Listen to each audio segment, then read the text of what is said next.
Get him out of my building, right now." Those 5 words came from a woman who had never once lowered herself to learn the name of the man in the gray maintenance uniform. The man who had kept her building running for 3 years without a single complaint, without a single mistake. She said them loud enough for 30 people to hear. Loud enough to make sure there was no dignity left for him to take with him when he walked out those doors. She didn't know his name. She didn't know his story. She had absolutely no idea that in exactly 17 minutes, the United States Navy would come looking for him. Drop your city in the comments right now. I want to see how far this story travels. And if you're new here, hit that subscribe button. This one is going to stay with you long after it's over. The alarm on Michael Hayes' phone didn't go off at 5 a.m. the way it was supposed to. He was already awake. He sat at the kitchen table with a cup of coffee that had gone cold sometime around 4:30, doing the same thing he did every morning, reading the list. It wasn't a Navy checklist. It wasn't a mission briefing. It was a handwritten note on a yellow legal pad, folded and unfolded so many times the creases had gone soft as cloth. At the top, in his own careful handwriting, Sophie's morning meds, 6:15 a.m. No exceptions. Pack lunch, no added sodium. Check every label. Call Dr. Patel's office if her breathing was off during the night. He set the pen down and listened. From down the hall came the sound of his daughter breathing. Sophie was 9 years old. She had a heart condition that the cardiologist had explained to him 3 separate times, using words he'd had to look up later on his phone, alone sitting in a hospital parking garage. What he understood what mattered was, her body worked harder than other children's bodies to do the things most people never thought about. And when she had a bad night, he always knew before she woke up, because the sound of her breathing changed. Last night had been a bad night. He got up, quietly, walked down the hall in his socks, pushed her door open exactly 2 inches, and listened. Her chest moved in uneven intervals. A faint whistle at the end of each exhale. He recognized it. Didn't like it. Didn't panic over it either. Panic was a luxury he'd given up a long time ago. He went back to the kitchen, picked up his phone, and typed a message to the school nurse. "Sophie may need extra monitoring today. I'll check in at lunch." Then he put the phone face down on the table, sat back down, and looked at the cold coffee for a while. Her medication was $340 a month. His salary after taxes came to just under $3,100. Rent was $1,150. Utilities, groceries, gas copays. He had a spreadsheet for it. He'd always had a spreadsheet. In the Navy, they'd called it logistics. Now he called it surviving. He hadn't bought new work boots in 8 months. His current pair had a crack along the left sole that let water in when it rained. He'd lined the inside with duct tape. It worked fine. He wasn't complaining. He never complained. That wasn't who he was. But this morning in the dark, with the list in front of him and the sound of Sophie's breathing coming down the hall, Michael Hayes felt the weight of it, the way you feel something that doesn't have a name. Not sadness exactly. Not bitterness. Something quieter than both. Something that had settled into him the way cold settles into a house with bad insulation, always present, easy to ignore, until the morning came when it wasn't. He picked up the photograph from the corner of the table, always the same photograph. Rachel laughing, head thrown back, holding a 2-year-old Sophie up in the air in the backyard of the house in Virginia. The house they'd sold after the funeral. The house they couldn't afford to keep once the bills came in, and Michael was suddenly doing everything alone. He looked at it for exactly 30 seconds. That was his rule. 30 seconds, then forward. He put it down, got up, started making Sophie's breakfast. She appeared in the kitchen doorway at 6:10, wrapped in her blanket like a small ship in a large sail. Hair tangled, eyes half closed, looking exactly like her mother. "Dad," she said, "you look tired." "I'm fine," he said. "You always say that." "Because it's always true." He set the bowl of oatmeal on the table and held out the orange prescription bottle. "Take this first."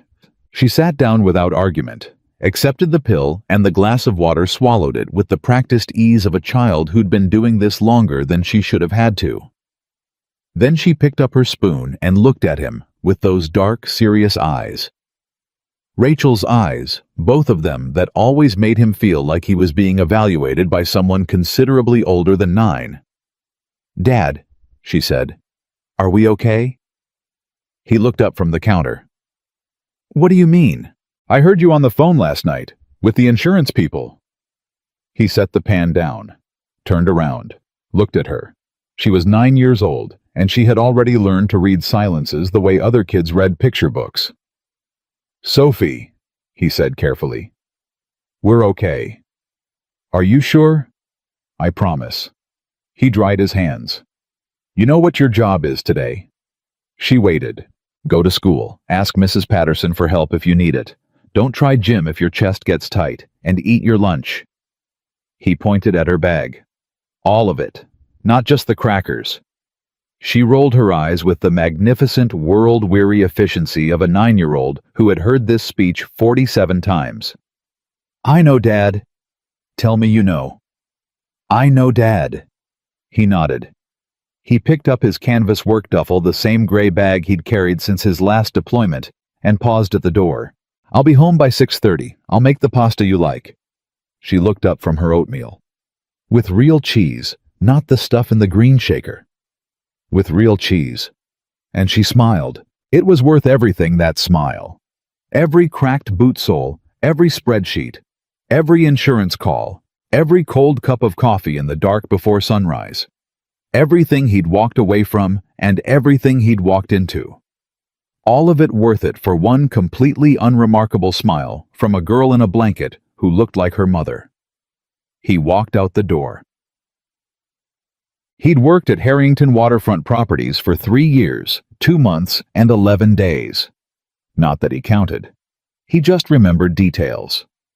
It was a habit that had been trained into him over 8 years of service, and it had never fully switched off. The company's portfolio covered high-end commercial properties, private marina facilities, and 2 luxury residential developments that had been photographed for architecture magazines.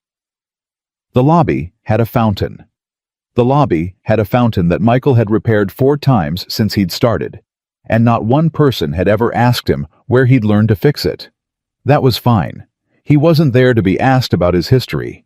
He was there to do the work. He clocked in at 7:02 and went straight to the maintenance bay to check the job log. 6 tickets open. He read through them without being told the priority order, because the priority order was obvious to anyone who understood what failing systems actually cost versus what they appeared to cost.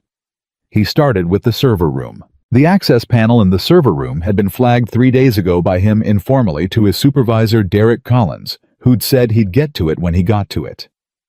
Derek had not in fact gotten to it, which meant 3 days of improper sealing and a heat regulation issue that was quietly working its way toward the company's primary server stack. Michael fixed it in 40 minutes, documented it in the log, moved on. "You're not supposed to go in there without a work order," said a voice behind him. He turned. Kyle, one of the newer guys, 24 or so, 6 months on the job. Good kid, the kind who waited for everything to be official before he moved. "The panel was creating a heat problem," Michael said. "Yeah, but Derek hasn't cleared." The stack would have started overheating by Thursday. Michael picked up his tool bag. "Derek's been out 2 days this week." Kyle stared at him. "You're not worried he'll be mad?" "He can be mad," Michael said simply. "The servers are fine now." Kyle blinked. "You always do that." "Do what?" "Just decide, like you don't need permission from anybody." Michael looked at him evenly. "I've learned," he said, "that waiting for permission on the wrong day costs more than asking for forgiveness ever will." He said it without drama, without posturing. Then he walked away, and Kyle stood there for a long moment trying to figure out why that sentence felt like something a general would say. The rest of the morning was steady. HV. AC filter on 3. Drain clearance in the second-floor restroom, using a technique a senior chief petty officer had drilled into him once, insisting that a man who couldn't fix his own plumbing wasn't worth the boots he was standing in. Light fixture in conference room B, which required a small modification to the mounting bracket because the bracket in the building's schematics was outdated by 3 hardware generations. He made the modification installed, the fixture moved on. Around 10:45, he was in the utility corridor on the ground level assessing the leak report. The report had the location wrong that happened. Sometimes people described symptoms in the wrong room, and he'd traced it back to a junction in the main water line. A slow seep through a degraded coupling. Working its way through for approximately 2 weeks, he estimated based on the mineral staining around the joint. He was midway through replacing it, using a high-pressure wrapping technique he'd first seen a field engineer use during a training exercise in the Pacific when he heard footsteps behind him. Fast. Purposeful. He finished the wrap first. Stopping mid-procedure was always worse than completing it. Then he stood up and turned around. Amanda Reeves, CEO of Harrington Waterfront Properties, stood 4 feet away from him with a tablet in one hand and an expression that had already made its decision. "What are you doing?" she said. "Replacing the coupling on the main water junction," he said. "There was a slow leak that is not the approved procedure." He looked down at the coupling. "The approved procedure uses a standard clamp rep," he said. "But this junction runs at higher than average pressure because of the elevation differential from the marina system. A standard wrap will fail within—" "I didn't ask for an engineering analysis." Her voice was flat, controlled.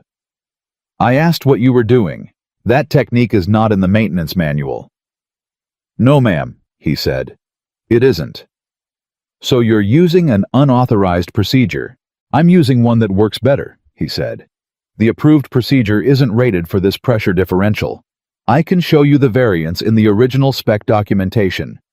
You don't get to decide that." She took a half step back. "That is exactly what the manual is for." He looked at her steadily, not aggressively. He'd been looked at by people who held considerably more authority than she did, and he'd learned a long time ago that steadiness was not the same as defiance, even if some people couldn't tell the difference. "With respect," he said, "the manual was written in 2018. This pressure system was upgraded in 2021. The documentation hasn't been updated to reflect—" "Stop." Her hand went up.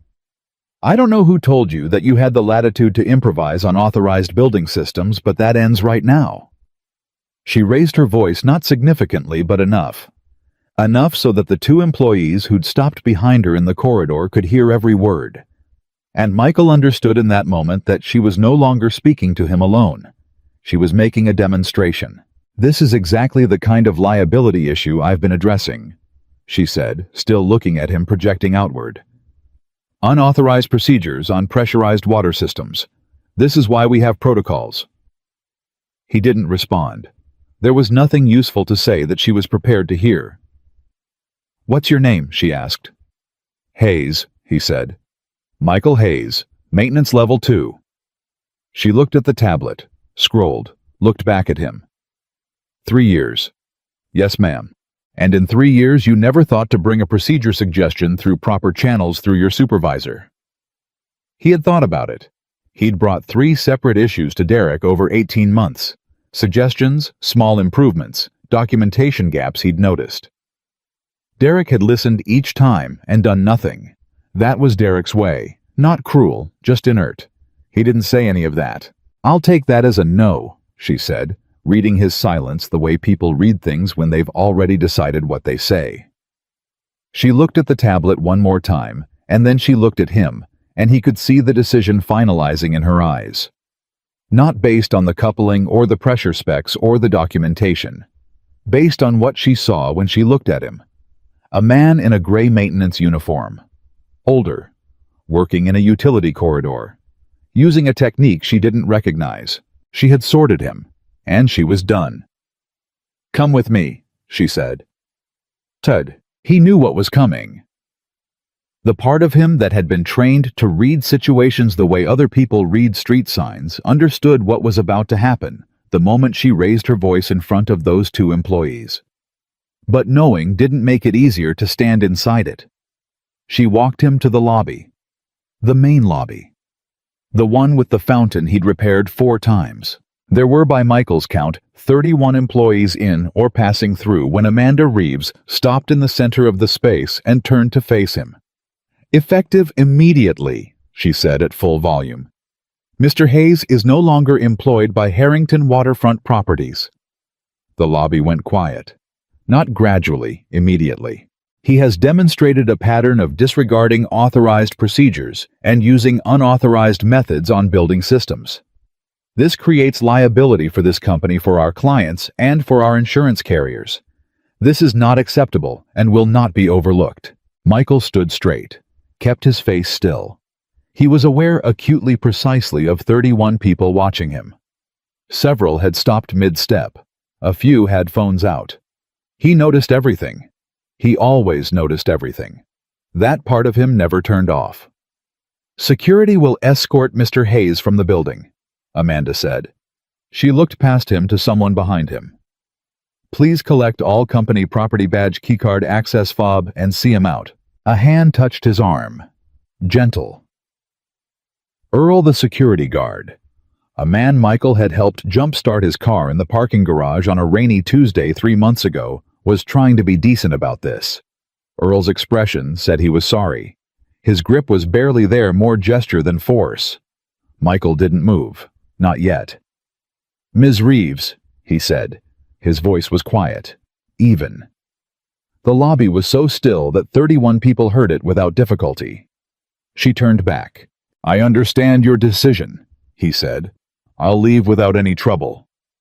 He unclipped his badge, held it out. Earl took it gently. "But I need one thing before I go." She waited with the measured patience of someone prepared to give exactly 10 more seconds. "My paycheck," Michael said. "This week's pay. I need it today." "Payroll processes on Fridays," she said. "You'll receive Ms. Reeves." Same voice, same register. Nothing loud, nothing sharp. "I need it today. My daughter has a prescription that comes due every 2 weeks. Today is that day. I don't have enough to cover it without this week's payment." The lobby shifted. Barely perceptible, but Michael felt it. Something in the air changed the way air changes in a room when something true and uncomfortable has been said in front of too many people. Amanda Reeves looked at him for a moment. Then she straightened. "I'm sorry about your personal situation," she said. "But payroll, it's $340, he said.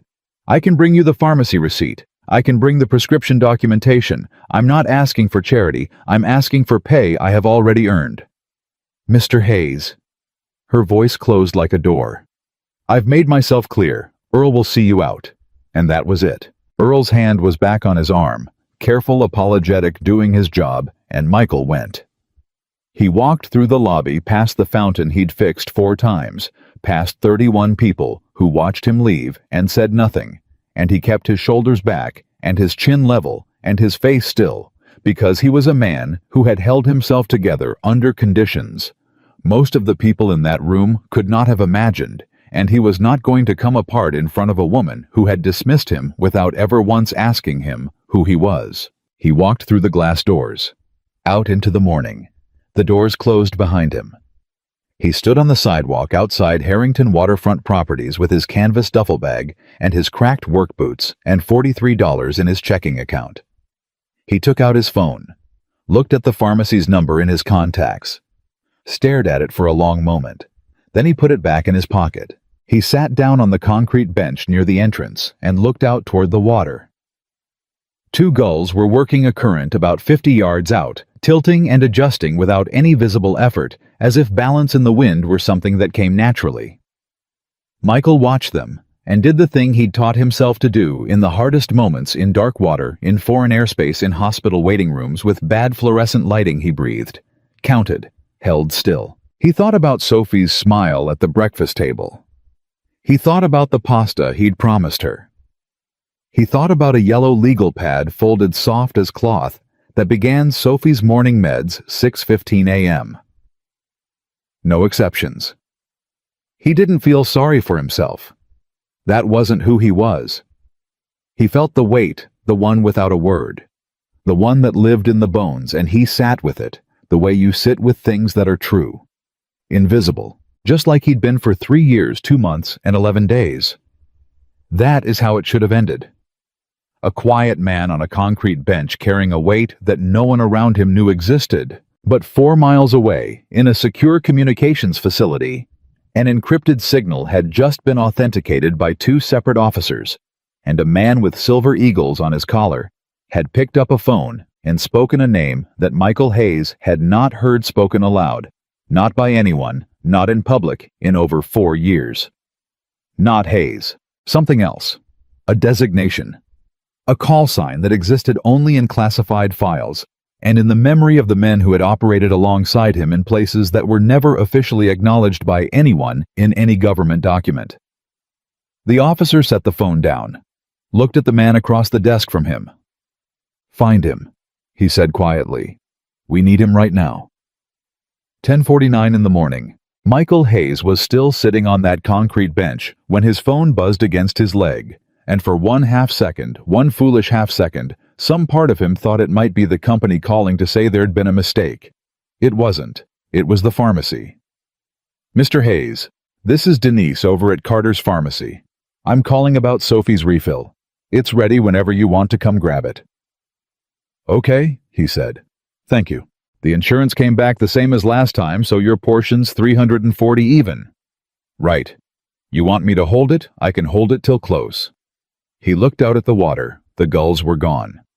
"Hold it," he said. "I'll be there." "You okay, hun? You sound funny." "I'm fine," he said, because he had said that sentence so many times in his life that it came out automatically now, without effort, without truth.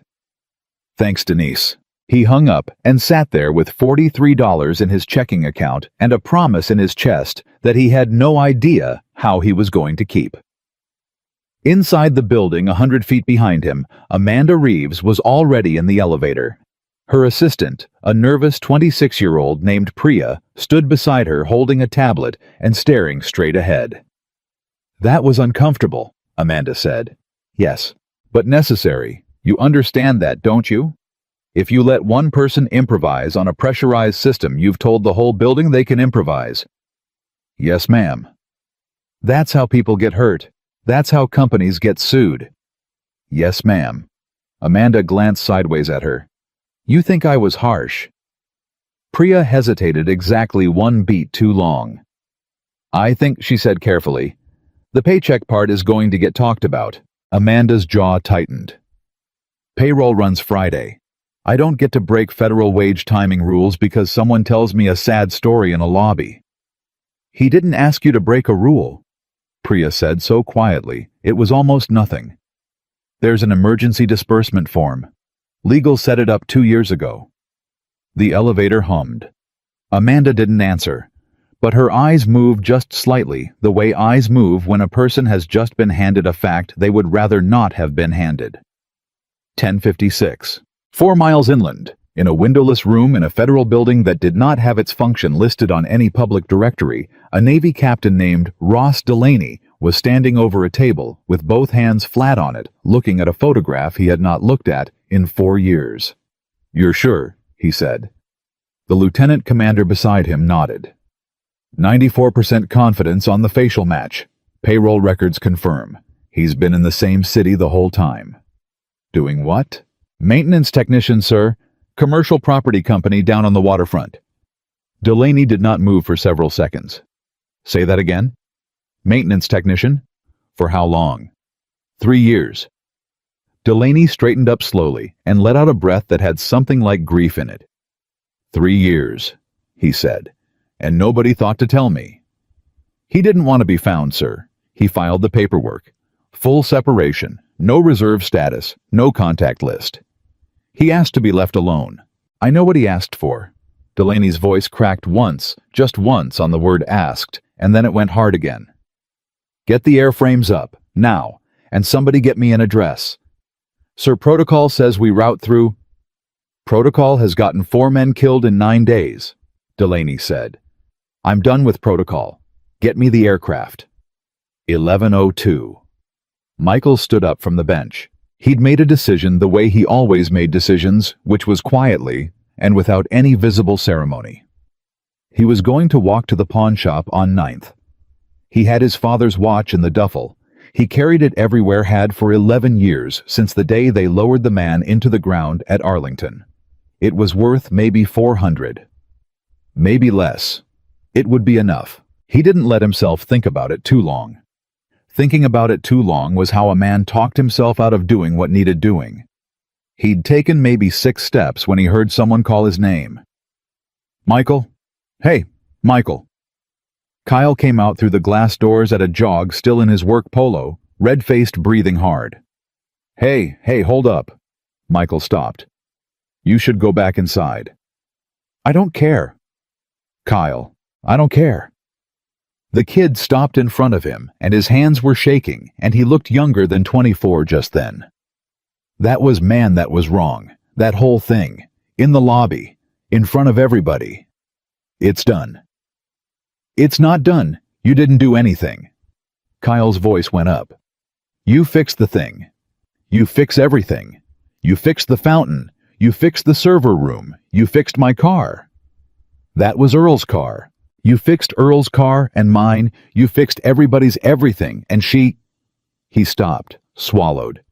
She didn't even know your name, man. She had to ask you your name. Michael looked at him for a moment. Kyle, he said. Go back inside. Why are you so calm? Kyle said, and it came out almost angry. Why aren't you screaming? I would be screaming. And Michael gave him a small, tired, almost kind answer. The kind of answer a man gives when he has spent his whole life learning things he'd rather not have learned. Because screaming's never once gotten me what I needed, he said. Go inside. Don't lose your job over me. You've got student loans. Kyle stared at him. How do you even know that? You mentioned it in March. That was March. You mentioned it, Michael said, and picked up his duffel and started walking. 11 to 14. The pawn shop on 9th smelled like dust and old cigarettes and the particular sadness of things people didn't want to sell. The man behind the counter turned the watch over twice under a lamp. 1968, he said. Nice piece. Movement's original. Original. Where'd you get it? My father. The man looked up. Something in his face changed the small flicker of a man who has bought a lot of watches from a lot of people and has learned to recognize which ones cost something more than money. 300, he said. Michael did the arithmetic in his head. 300 plus 43. 343. $3 over. Okay, he said. You sure I can do a loan instead of a buy? 30 days you come back, you get it back. Do the loan, Michael said before he could think about it. 30 days. He signed the ticket. He took the cash. He folded it and put it in his front pocket and put his hand over the pocket for a second, the way you do when the thing in there is the only thing standing between your kid and a very bad week. Then he walked out. He was 2 blocks from the pharmacy when the first helicopter went over. 11:22. He heard it before he saw it, that low chest-deep concussion that a man who has spent time under rotors never entirely stops hearing, even years later, even in a parking lot in a city where nothing dangerous ever happens. He stopped walking. He looked up. MH-60, Navy. Flying low and fast and headed east toward the water. Then a second one 30 seconds behind. Michael stood on a sidewalk with $343 in his pocket and watched 2 Navy helicopters cross a civilian skyline, and something in his stomach went very cold and very still and very quiet. No, he said out loud to nobody. Because he knew the flight path. Because there was exactly one place on that heading big enough to put those aircraft down. The Harrington rooftop pad. 11:24. Inside the building, 31 people who had watched a man get walked out of a lobby were now watching windows rattle. What the hell is that? Someone said. Priya was already at the glass. Those are military. Amanda came out of her office fast. What's happening? There's 2 of them. Priya's voice climbed. Ma'am, they're landing. They're landing on us. On the pad. On the pad. That pad is for medical transport. That pad is contractually for... Amanda stopped because the second aircraft had just flared over the roofline and the entire east wall of windows shuddered in their frames, and every single conversation in the building stopped at once. She grabbed her phone. Dialed. "This is Amanda Reeves at Harrington Waterfront. I have unauthorized aircraft landing on my roof, and I need somebody to explain to me..." The elevator opened. Nobody had called it. 4 men came out. They were in flight suits. They moved like water moves downhill. No hurry, visible, no wasted motion, and somehow already halfway across the lobby before anyone had processed that they were there. The one in front had silver eagles on his collar and gray at his temples and a face that had clearly not slept in a considerable number of days. "Who runs this building?" he said. Not a question. A statement waiting for a body to attach itself to. Amanda stepped forward. "I do. Amanda Reeves. I'm the CEO, and I want to know what authority you think..." "Captain Ross Delaney, United States Navy." He didn't slow down. He crossed to her, and he stopped maybe 2 feet away, and up close, he was somehow both very calm and very frightening at once. "I need a man who works in this building. Right now. I need him in the next 4 minutes."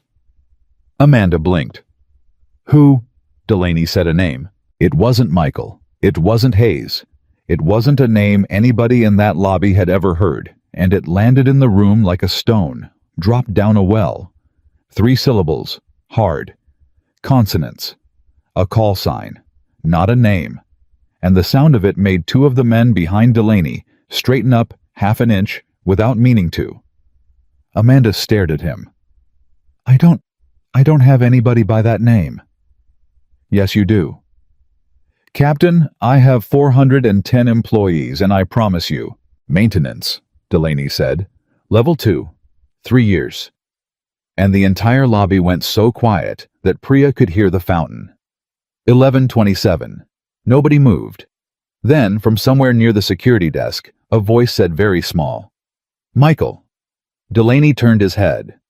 Earl, the security guard, was standing there with a badge in his hand. Michael's badge. He'd been holding it for 25 minutes and hadn't figured out where he was supposed to put it. Delaney looked at the badge. Then he looked at Earl. Then he looked at the badge again, and something happened to his face that everyone in that lobby saw, and nobody understood. "Why?" Delaney said slowly. "Do you have his badge?" Earl's mouth opened. Closed. "Son," Delaney said, and his voice dropped about 10 degrees. "Why is his badge in your hand?" "Because..." Earl's eyes went to Amanda, and then back, and then he did the thing that honest men do when they've been carrying something they knew was wrong. He told the truth. "Because I walked him out, about 30 minutes ago. Ma'am fired him, in front of everybody." The silence after that had a texture to it. Delaney turned very slowly toward Amanda Reeves. "You fired him," he said. "I..." Amanda's voice did something it had never done in that lobby. It wavered. There was a procedural violation. He used an unauthorized method on a pressurized water. "Ma'am?" Delaney's tone was almost gentle now, which was somehow far worse. "Do you have any idea who that man is?" "He's a maintenance technician." "He's a maintenance technician," Delaney repeated. "Yes." Delaney looked around the lobby, at the fountain, at the marble, at 31 faces staring at him. "That man," he said, "planned an operation in 2016 that brought 41 people home alive, not soldiers, aid workers, nurses, a school teacher from Ohio. 41 civilians who are alive today right now this morning because of what was in his head." He paused. "I can't tell you where. I can't tell you the name of the operation. I can tell you that there are people in this country walking around with their kids who have never heard his name and never will." Nobody breathed. "He has commendations he never picked up," Delaney said. "There is a box in a records facility in Maryland with his name on it that has been sitting there for 4 years because he never came to get it." Amanda's hand had gone to the back of a chair. "And you fired him." Delaney said, for fixing a pipe. 11:31. Priya was the one who said it. Nobody else could get their mouth to work. He asked for his paycheck. Delaney turned. What? When she fired him? Priya's voice was shaking so badly she had to stop and start again. He didn't argue. He didn't yell. He asked if he could have this week's pay early, because his daughter's medication was due today. He said it was $340. She swallowed. He offered to bring the receipt. He said he wasn't asking for charity. Delaney went completely still. And, he said. Priya looked at the floor. And she said no, said Kyle from the back of the lobby, and he wasn't quiet about it. He wasn't quiet about it at all. She said payroll runs Friday, in front of all of us, and then she had Earl walk him out the door. 11:32. Captain Ross Delaney. United States Navy closed his eyes for exactly 2 seconds. When he opened them, he did not look angry. He looked tired and he looked sad, and he looked at Amanda Reeves the way a man looks at something he has to explain to a person who is not going to understand it. His wife's name was Rachel, Delaney said. She died 4 years ago. Aneurysm, 36 years old. She was standing in her own kitchen. He let that sit.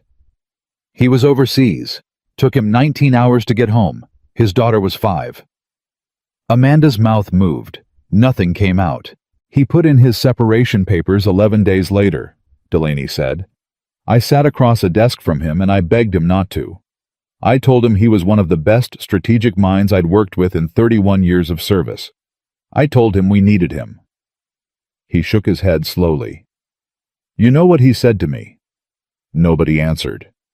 He said, Sir, there are 400 men who can do my job. There's one man who can be her father. Somewhere in the lobby, a woman put her hand over her mouth. So he walked away, Delaney said. From all of it, rank, pension, track, everything. And he came here and he took a job that paid him $37,000 a year so that he could be home at 6:30 every night. He looked at Amanda. And you fired him in front of your whole building for using a rap technique he learned from a Navy field engineer because it wasn't printed in your manual. 11:34. Amanda Reeves sat down. She didn't decide to. Her legs did it for her. She found the arm of a lobby chair with one hand and lowered herself into it and stared straight ahead at nothing. Where is he? Delaney said. He walked out, Earl said. 25-30 minutes ago. Went east on Harbor. Delaney was already turning. Chief, on it, sir. One of the flight-suited men had his phone out. Pinging his cell now. If he's got location services on, we'll... He stopped, looked up. Sir, he's 400 meters away. He's stationary. Where? Corner of 9th and Harbor. He's been sitting there for 6 minutes. Delaney looked up at the ceiling for a second and let out a breath, and something in his face broke open just slightly. He's watching the aircraft, he said. Sir, he heard the rotors, and he stopped walking. He's been standing on a street corner for 6 minutes trying to figure out what we're doing here. Delaney was already moving. Because he knows. He always knew first. Come on. 11:36. He was right. Michael Hayes had not moved from the corner of 9th and Harbor in 6 minutes. He'd counted the aircraft. 2. He'd clocked the approach vector. He'd noted the absence of a medevac escort, the absence of local law enforcement, the absence of the news helicopters that would have shown up inside 90 seconds if this had been a hostage situation or a fire or anything a city knows how to handle. Which meant it wasn't any of those things, which meant it was the other thing, which meant someone was looking for a person, and there was only one person in that building anyone would send 2 airframes for. No, he said again quietly, because he'd built a life on being nobody. 3 years, 2 months, 11 days of being nobody. Of a gray uniform, and a job log, and a cracked boot, and a 9-year-old who thought her dad fixed sinks. He had chosen that.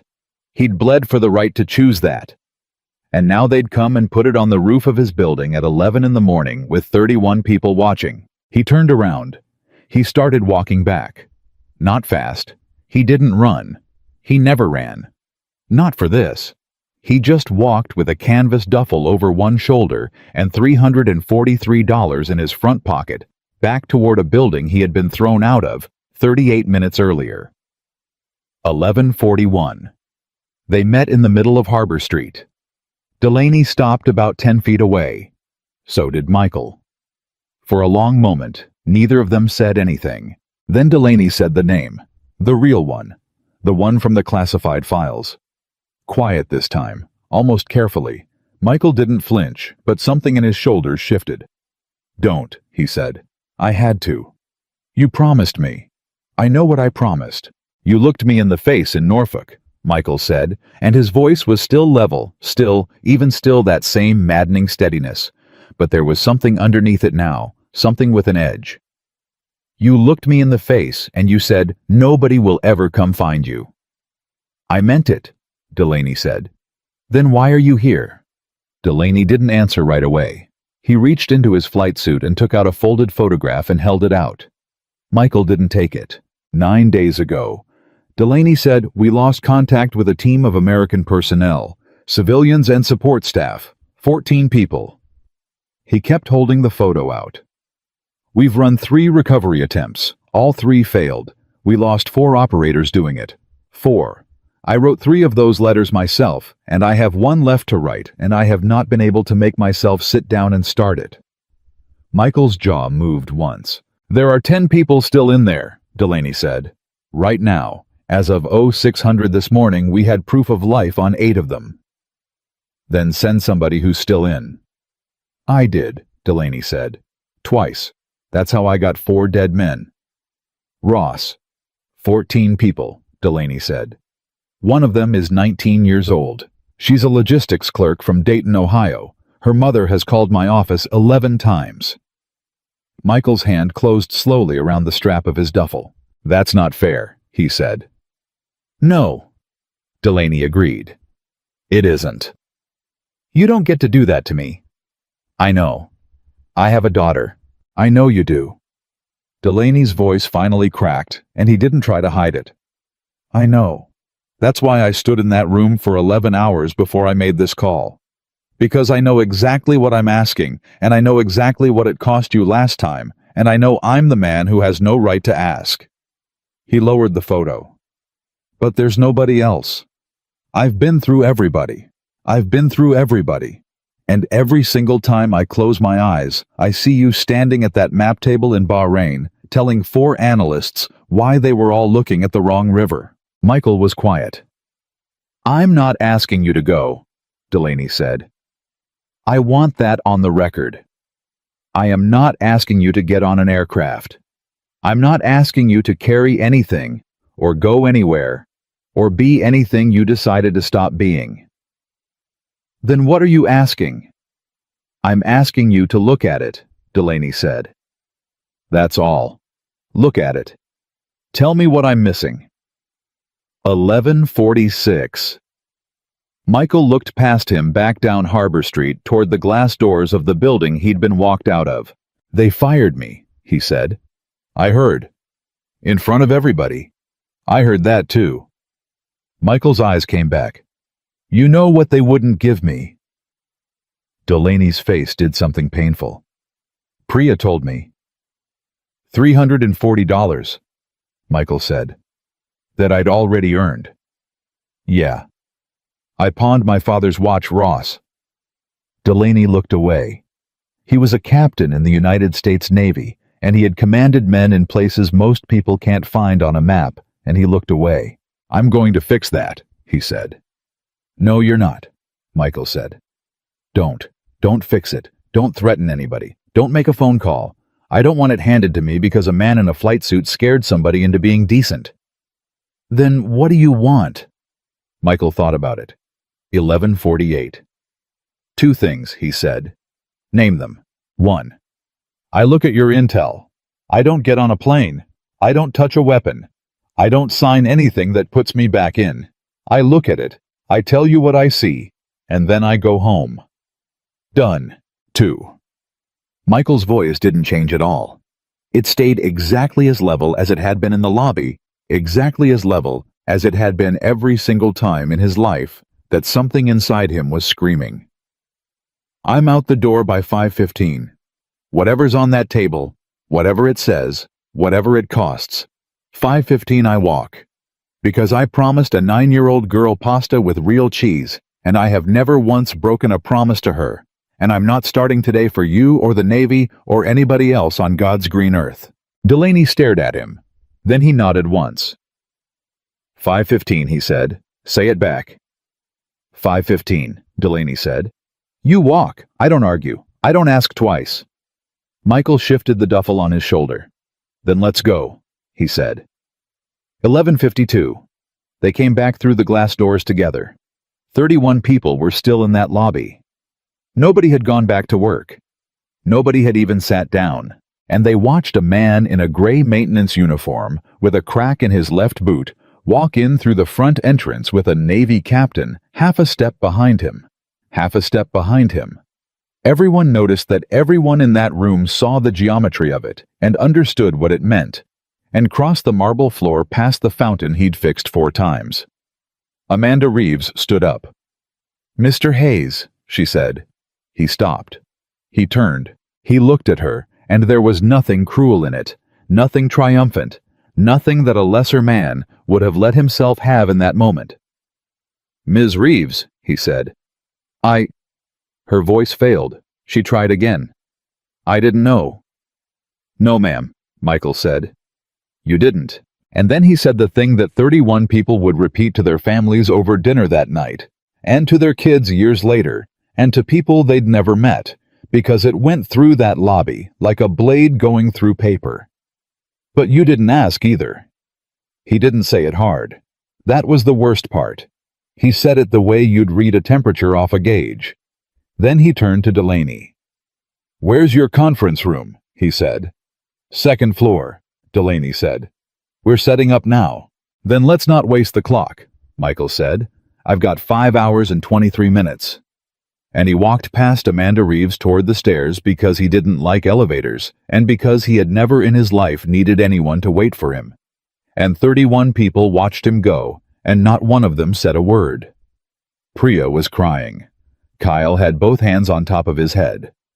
Earl was still holding the badge, and Amanda Reeves stood alone in the middle of her own lobby, next to a fountain she had walked past 4,000 times, without once wondering who kept it running, and understood with a clarity that felt like something physical breaking open behind her ribs, that she had spent 3 years, 2 months, and 11 days, sharing a building with a man she had never once looked at.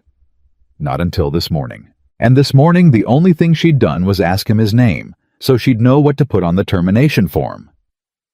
11:59. The 2nd floor conference room had been a place where people argued about parking allocations, and now there were 4 laptops on the table, 2 encrypted tablets, a portable secure hub sitting on top of a stack of quarterly reports somebody had shoved aside, and a man in a gray maintenance uniform standing at the head of it with his duffel still on his shoulder.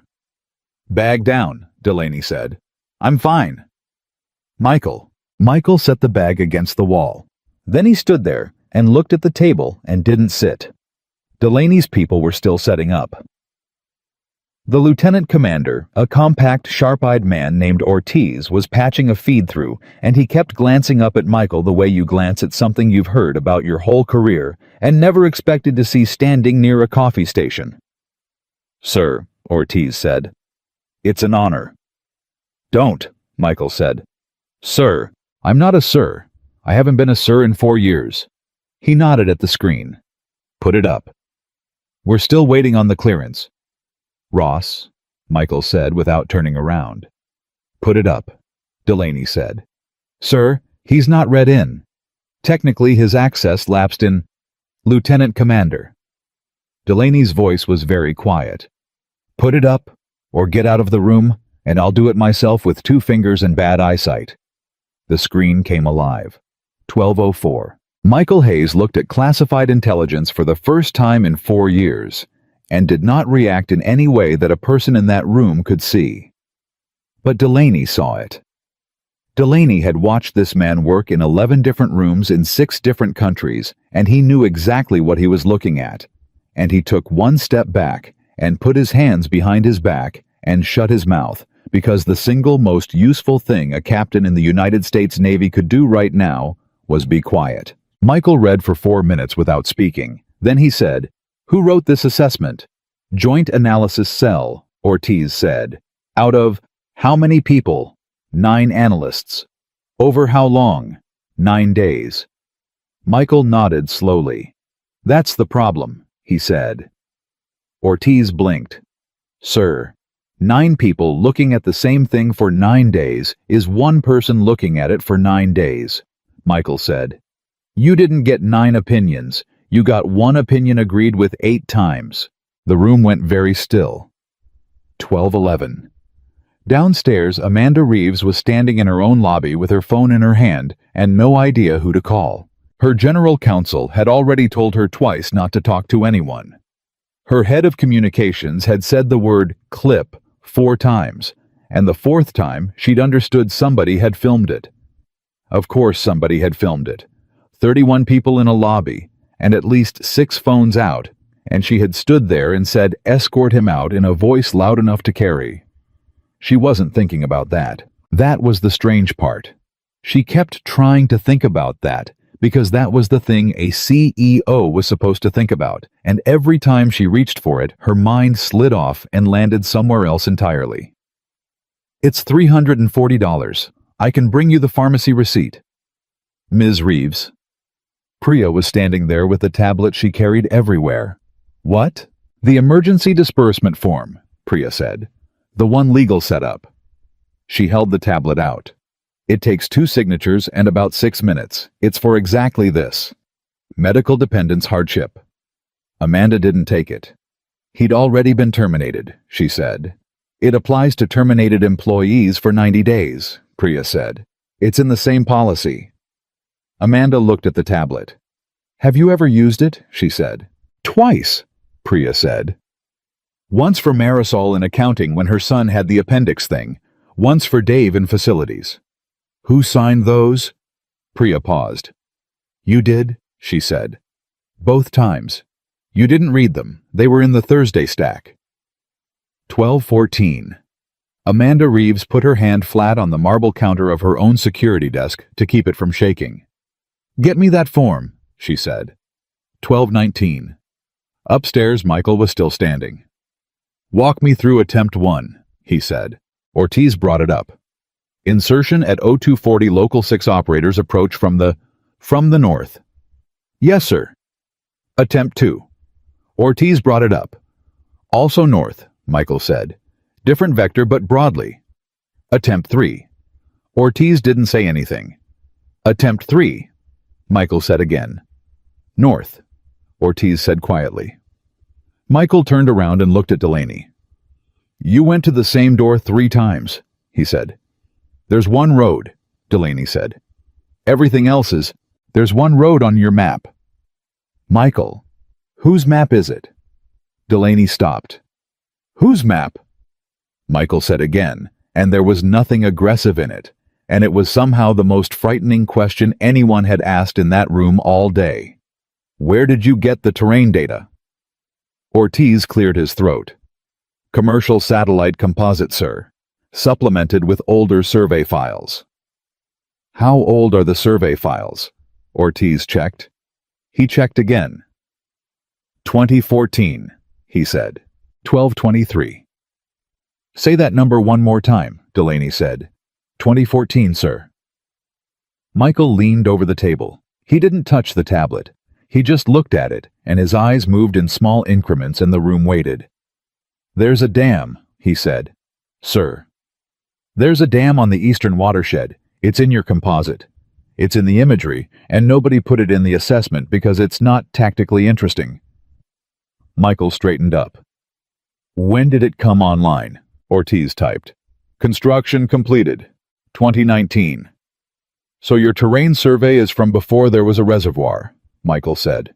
"And your satellite composite is from after, and nobody reconciled them because 9 people looked at the same document for 9 days." Ortiz's face had gone the color of paper. "The water level's different," he said. "The water level's different," Michael agreed. which means the seasonal floodplain on the eastern approach isn't a floodplain anymore. Hasn't been for 7 years. It's dry ground 8 months out of the year. He tapped once on the table, not the screen. Right now is one of those 8 months. Nobody spoke. You've been telling yourselves there's one road, Michael said, because in 2014 there was one road. There's been 2 since 2019. And they've known that the whole time, which is exactly why they've had everything they own pointed north for 9 days, and exactly why you've lost 4 men. 12. 26. Delaney put both hands on the back of a chair. 4 minutes, he said. What? You've been in this room 22 minutes and you found it in 4. I didn't find it, Michael said. It was right there. Nobody was allowed to say it out loud. What does that mean? Michael looked at him. Ross, he said. Who signed off on the north approach the first time? Delaney's jaw moved. I did, he said. Right, Michael said. And who's going to walk into a room with 9 analysts and a captain who's already lost men and say, Sir, I think the whole premise is wrong? Silence. Nobody, Michael said. Because they're afraid of you. Same reason nobody in this building told Amanda Reeves the manual was 8 years out of date. 12:31. Delaney sat down. He sat down hard in a conference chair meant for arguing about parking and put his face in one hand for about 3 seconds. Get me the analysis cell, he said. Right now, every one of them, video. Sir, right now. 12:42. 9 analysts appeared on screen from a facility 2,000 miles away, and every one of them looked like they'd been awake for a week, and every one of them saw a man in a gray maintenance uniform standing behind a Navy captain and had no idea what they were looking at. Who's senior? Michael said.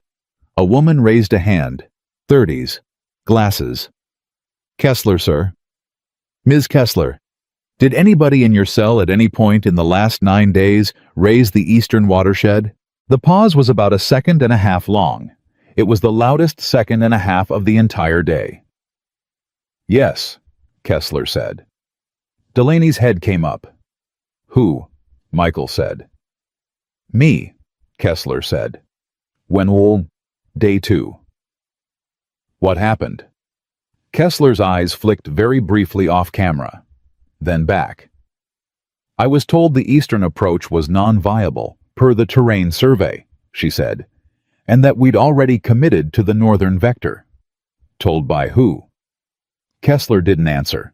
Ms. Kessler, Delaney said, and his voice was so controlled it was almost gentle. I am going to ask you one time, and I want you to understand that nothing that happens to you after you answer will be worse than what's happening to those 14 people right now. Told by who? Kessler took a breath. By me, sir, said a man 3 seats down. Older, gray. He didn't look up from the table. Wexler, I made that call, day 2. Why? Because you'd already put the plan in front of the admiral, Wexler said. And I didn't want to be the guy who told a captain who'd just lost an operator that we'd built the whole thing on a bad survey. 12:46. Delaney closed his eyes. 4 men, he said. Sir, 4 men Wexler. I know. You knew on day 2. Ross. Michael's voice cut across it flat and low. Not now. Delaney turned. Don't tell me, not. Now. Michael didn't raise his voice a single decibel. You want to break that man in half, do it Tuesday. He'll still be there Tuesday. The people in that building might not be there at sundown. He looked back at the screen. Kessler. She sat up. You were right on day 2, Michael said. You've been right for 7 days, and you've had to sit there and watch. That's over. As of right now, you're the only person in that cell I'm talking to. Kessler's throat moved. Yes, sir, she said. Pull the hydrology data. Every reading from that reservoir for the last 36 months. And I want the agricultural imagery, not the security imagery, the agricultural imagery, whatever's commercially available. Agricultural, sir. Farmers know where the ground is dry. Michael said. They've known for 7 years. Somebody's been growing something out there. Find me the crop lines. 12:58. Downstairs, Amanda Reeves signed a form. Then, she signed the second signature line herself, which was not procedurally correct. And she looked at Priya and said, "Who's the second signatory? Legal or the CFO?" "Get Halverson." "Ma'am, he's in Denver until—" "Then get anybody with a title and a pen," Amanda said. "I don't care. I'll take the write-up." Priya stared at her. "Ms. Reeves," she said carefully. "It's not going to fix it." Amanda stopped. "I know," she said. "He didn't want the money because he was poor," Priya said. "I mean, he is, but that's not—" She stopped, started over. "He asked you in front of 30 people because he had nowhere else to go. That's what that was. That's what you said no to." Amanda held the tablet against her chest with both hands. "I know," she said again, and her voice had gone somewhere very small. 1:04. Kessler came back on screen with her eyes very wide. "Sir," she said. "There's a road." The room stopped. "Say it again," Delaney said. "There's a road." She put the imagery up. "It's not on anything official, but there's an access track running southeast to northeast across the old floodplain, and it's got Sir. It's got where. It's got compaction lines. Somebody's been driving trucks across it for years." "Where does it terminate?" Kessler's hand was shaking on the mouse. 400 meters from the east wall of the compound." Nobody said anything for about 3 seconds. Then Ortiz said very quietly, "Oh my God." 1:07. "That's why they never fortified the east," Michael said. "It's not that they don't think you'll come from there. It's that they're using it. That's their supply line. They can't mine it or wall it because they need it every day." "So it's guarded," Delaney said. "Lightly," Michael said, "by the guys who move the trucks, not by the guys watching the North Road with everything they own. You want me to put a team on their own supply route. I want you to put a team on the one piece of ground they can't afford to make dangerous," Michael said. "Yes." Delaney stood up. "Tonight," he said. "Tonight." Michael agreed. 1:12. For the next 2 hours, the second-floor conference room of Harrington Waterfront Properties was in every way that mattered a war room, and a man in a gray uniform with a crack in his left boot stood at the head of the table and did the thing he had walked away from 4 years ago, and did it the way he had always done it, quietly, without ceremony, without ever once raising his voice. He asked for the truck schedules. Kessler found them in agricultural shipping manifests. He asked what time the drivers changed. Ortiz found it in a signals intercept nobody had read because it had been filed under logistics. He asked what the drivers did when a vehicle broke down on that track, and when nobody knew, he said, "Then find out because that's your window." And 40 minutes later, Kessler came back and said there was a recovery procedure. 1 vehicle, 4 men, no escort, and Michael said, "There it is." And that was all he said. At 2:15, he told them to cut the assault package in half. Delaney's head came up. "You want fewer men." "I want quieter men," Michael said. "You've been going in heavy 3 times. Heavy is what they're listening for. If it goes wrong, half a package can't fight out. If it goes wrong, a full package can't fight out either. It just takes longer and you lose more of them." Michael looked at him. "Ross, you've been trying to win a fight. Stop. You're not there to win a fight. You're there to take 14 people out of a building and go home." Delaney was quiet a long moment. "When did you get better at this?" he said. "I didn't," Michael said. "I just stopped being scared of the wrong things." 2:31. At 2:31, Michael Hayes' phone rang. He looked at the screen, and everything in his body changed. Delaney saw it. The analyst went out of the man like a light going off, and what was left was somebody's father. "That's the school," he said, and walked into the corner and answered it. "This is Michael." The room went on around him. He didn't hear any of it. Yes, I'm her father." A pause. "How long?" Another pause. "Longer." "Did you use the inhaler or the rescue dose?" Pause. Okay. Is she talking? And then something in his shoulders let go about an inch. Put her on. And then, in a completely different voice, a voice nobody in that room had ever heard, a voice like a hand on the back of a head. Hey, Soph? 2:33. Ortiz stopped typing. Kessler, 2,000 miles away, went silent on the feed. Delaney did not move. No, you did exactly right. Michael's back was to the room. You told Mrs. Patterson and you sat down. That's the whole job. That's it. A pause.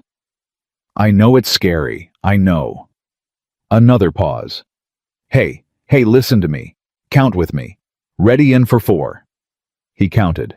He counted out loud in a Harrington Waterfront Properties conference room in front of a Navy captain and a lieutenant commander and 9 analysts on a secure feed, and nobody made a sound.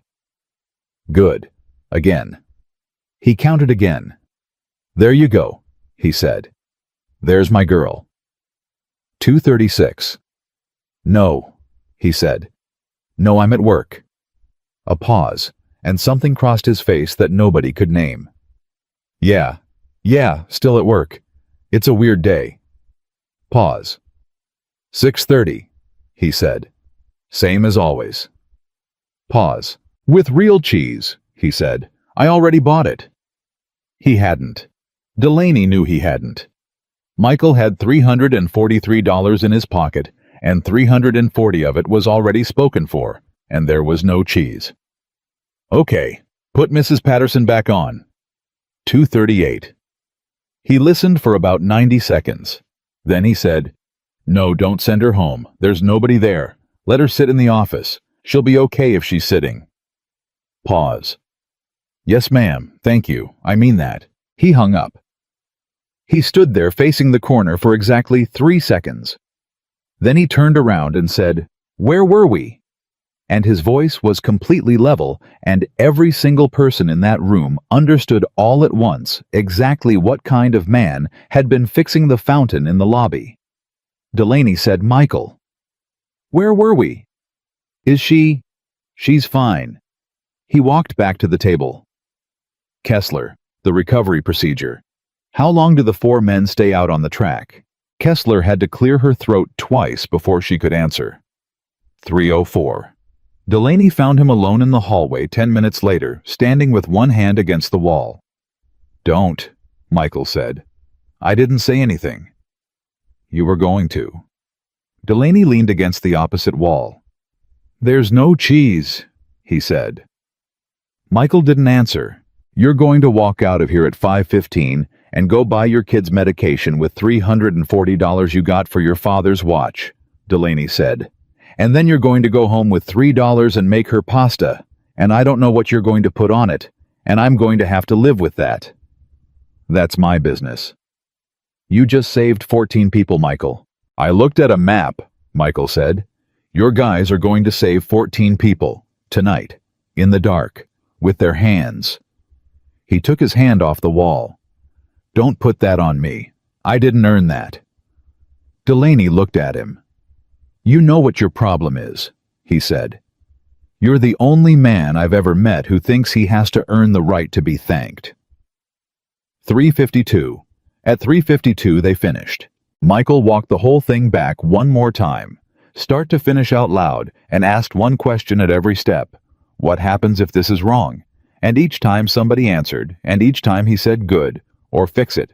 And by the end there were 4 things that had been fixed that nobody except him had thought to look at. Then he said, That's it. That's what I've got. Delaney looked at the table. How confident, he said. Nothing's confident. Michael thought about it. Higher than anything you've tried, he said. And that's not a compliment to me. That's how bad the last 3 were. 4:06. Delaney made the call from the hallway. Michael didn't listen. He sat in a conference chair and put his elbows on his knees and looked at the floor, and Ortiz came and stood near him, and didn't know what to say, and eventually said, My mother's from Dayton. Michael looked up. The clerk, Ortiz said. The 19-year-old. She's from Dayton. He shrugged, and his eyes were wet, and he was clearly embarrassed about it. I don't know her. It's just, It's a small place, that's all. It's a small place. Michael looked at him for a second. Then you'd better be right about the truck schedule, he said. Ortiz laughed. It came out wrong, half a sob. Yes, sir, he said. 4:51. Delaney came back in. It's approved, he said. Execution tonight local. They're moving now. Nobody cheered. That was the thing that struck Delaney later when he thought about that room. Nobody cheered, because everybody in it understood exactly what had just been set in motion and what it would cost if it was wrong. Michael stood up. Then I'm done, he said. Michael, it's 4:51. He picked up his duffel. I've got 24 minutes in a pharmacy on 9th. You don't want to be here for it.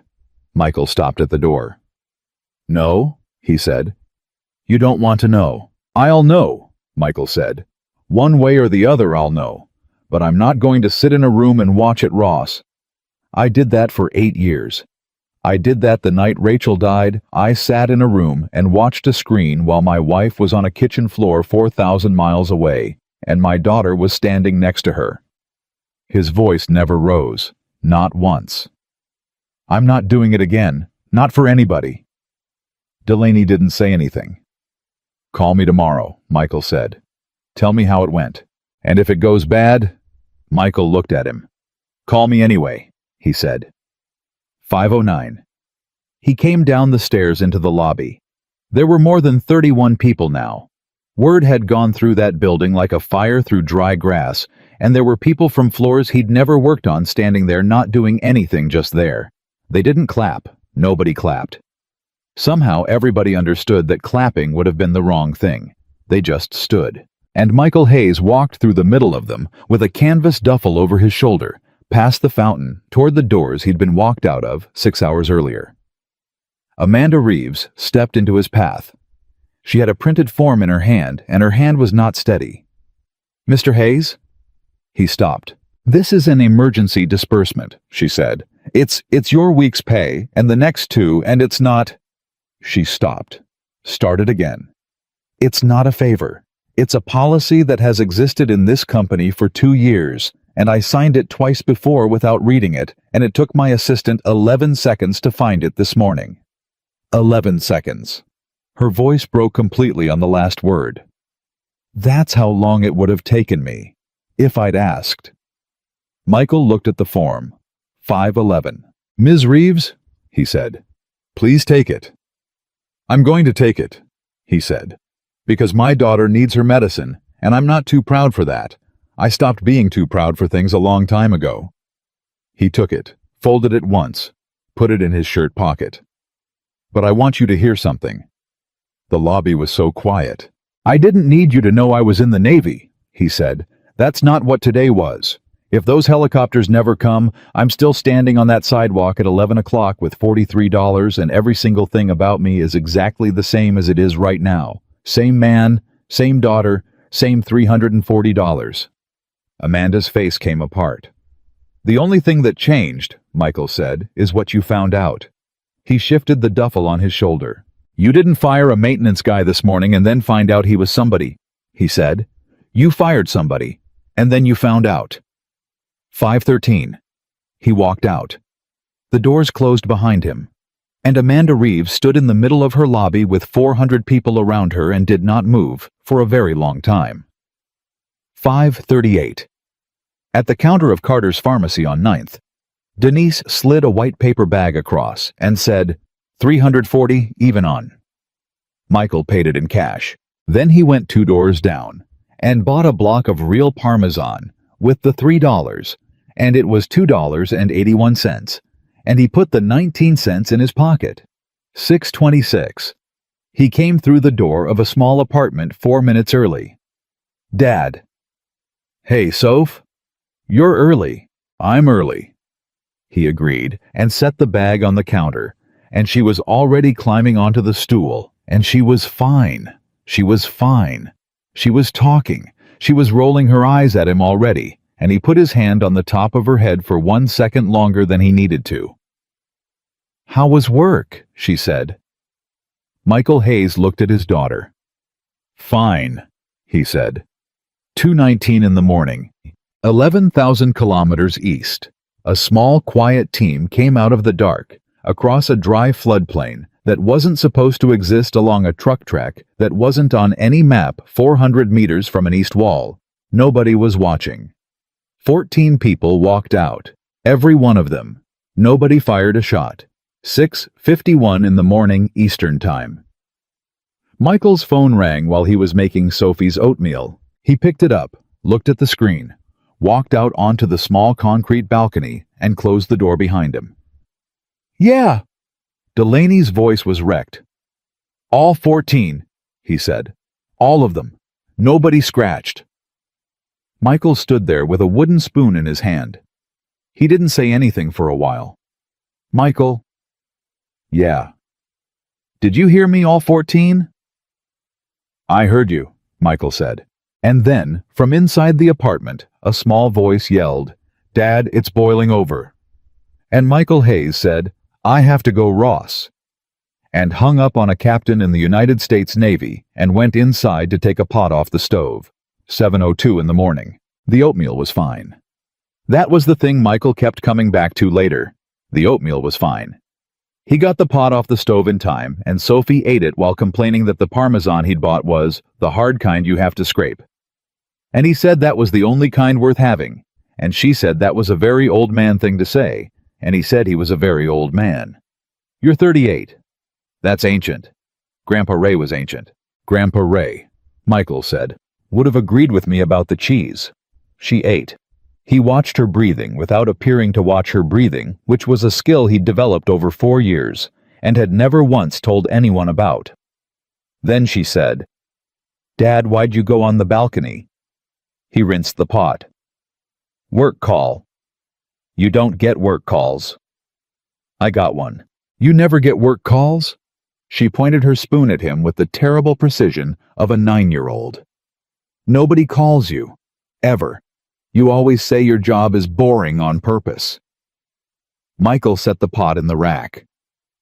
"It was a boring call," he said. 7:48. He walked her to school. He always walked her to school.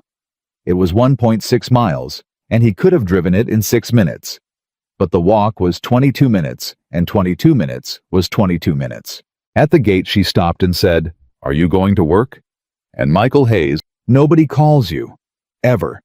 You always say your job is boring on purpose." Michael set the pot in the rack. "It was a boring call," he said. 7:48. He walked her to school. He always walked her to school.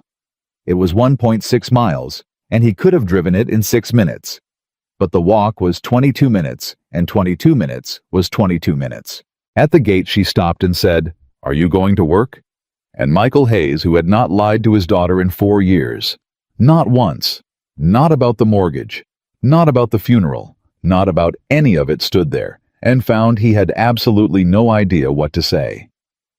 "I'm going to figure that out today," he said. She squinted at him. "That's a weird answer." "It's a weird week." 8:15. The clip had 2.1 million views by 8:15. It was 41 seconds long. It had been filmed by somebody standing near the elevator bank, which meant the angle caught Amanda Reeves in profile and Michael Hayes straight on, and it had no context at all, and it didn't need any. Effective immediately. Mr. Hayes is no longer employed. Ms. Reeves. My paycheck. This week's pay. I need it today. Payroll processes on Fridays. It's $340. I can bring you the pharmacy receipt. Security will escort Mr. Hayes from the building. 41 seconds, 2.1 million views, 11,000 comments. By 9, it was 4 million. 8:52. Amanda Reeves had not gone home. She was still in her office in yesterday's clothes when her general counsel, a careful man named Halverson, who had flown back from Denver on the first flight out, put his phone face down on her desk and said, "Amanda, the board is convening at 11. "I know. They're not convening about the video." She looked up. "They're convening about you," Halverson said. "2 of them want a statement by noon. 3 of them want you to take a leave. And Whitfield—" He stopped. "Say it." "Whitfield wants your resignation on the table before the market opens Monday." Amanda looked at her hands. "Okay," she said. Halverson blinked. That's it. Okay. What do you want me to say, Bill? I want you to fight it, he said.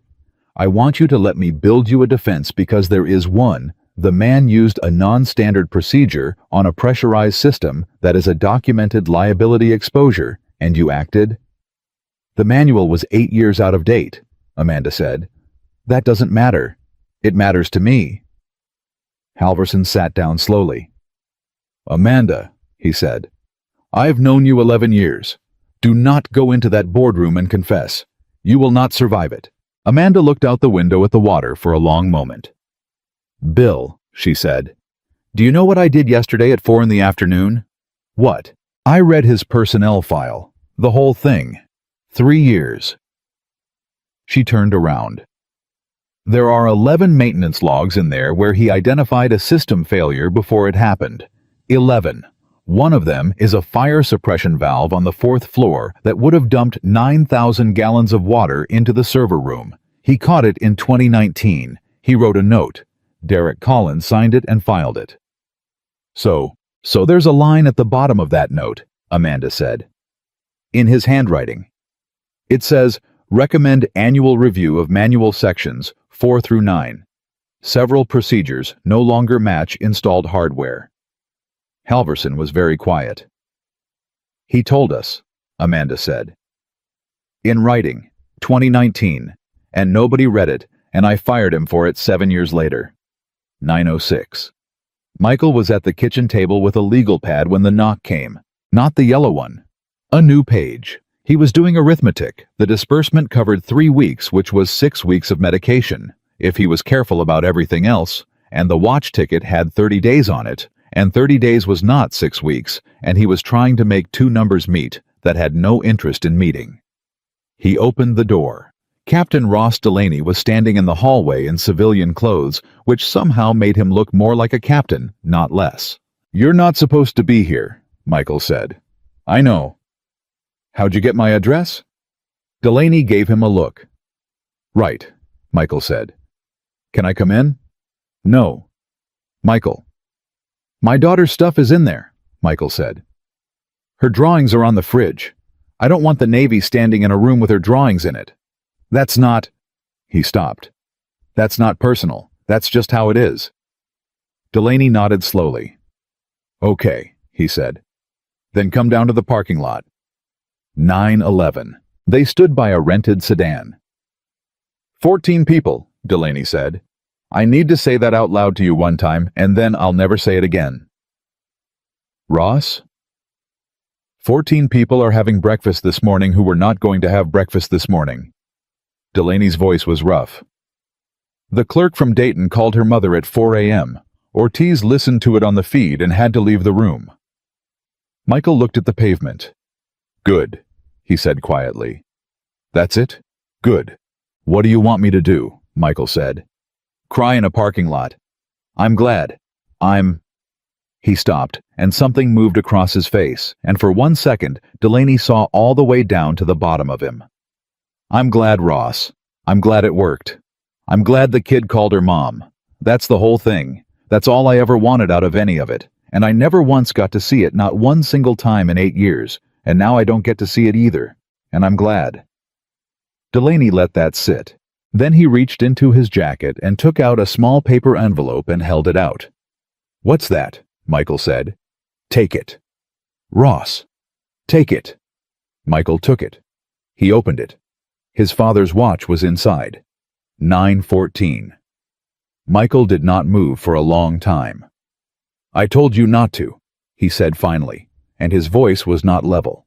For the first time in 2 days, it was not level. I know. I told you. You told me not to threaten your CEO, Delaney said. You told me not to make a phone call to get you your paycheck. You didn't say anything about a pawn shop on 9th Street. He shrugged. I went in. I paid the loan. It's $300, Michael. I've spent more than that on a bad steak. Michael stood there with his father's watch in his hand. Ross. Don't. Ross, I can't. You can't what? Delaney said, and his voice finally went up after 2 days. You can't accept $300. Is that what you were about to say to me? He stepped in. 14 people walked out of a building last night because of what's inside your head, and you're standing in a parking lot telling me you can't accept $300 for your dead father's watch. Michael's jaw was tight. That's not the same thing, he said. No, Delaney agreed. It's a lot smaller, that's my point. 917. Michael closed his hand around the watch. Thank you, he said. It came out like it cost him something. It did. You're welcome, Delaney said. That's how it works. Somebody does something, you say thank you. Took you 38 years. Don't push it. I'm pushing it, Delaney said.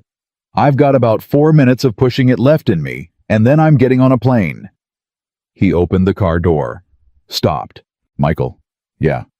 They're going to offer you something. That company. Michael didn't answer. That video's got 4 million views, and it's climbing, Delaney said. Their board's meeting in 2 hours. Somebody in that building is going to figure out that the fastest way to make this go away is to hand you a title and a corner office and a press release. I know. Don't take it because you're broke. I know. And don't turn it down because you're proud either, Delaney said. You've got a bad habit of confusing the two. He got in the car. Then he rolled the window down. Hey, he said. What's her name? Your girl. Michael hesitated. Sophie, he said. Delaney nodded.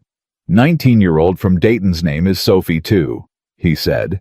And he drove away, and Michael Hayes stood in a parking lot holding his father's watch and could not make himself move for a full 90 seconds. 10:41. The boardroom on the 11th floor of Harrington Waterfront Properties had 7 people in it and 1 empty chair. Amanda Reeves walked in and did not sit in the empty chair. She stood. Amanda, said Whitfield, 71 years old, founder's son, the kind of man who used first names like a scalpel. Sit down. I'd rather stand. Sit down. Gerald, she said. I've been sitting for 3 years. I'd like to stand. The room went quiet. 10:43. You've seen the numbers, Whitfield said. I've seen the numbers. 4.6 million as of this morning. 200,000 shares of unfavorable. He stopped himself. The Journal called. The Journal Amanda. About a maintenance man.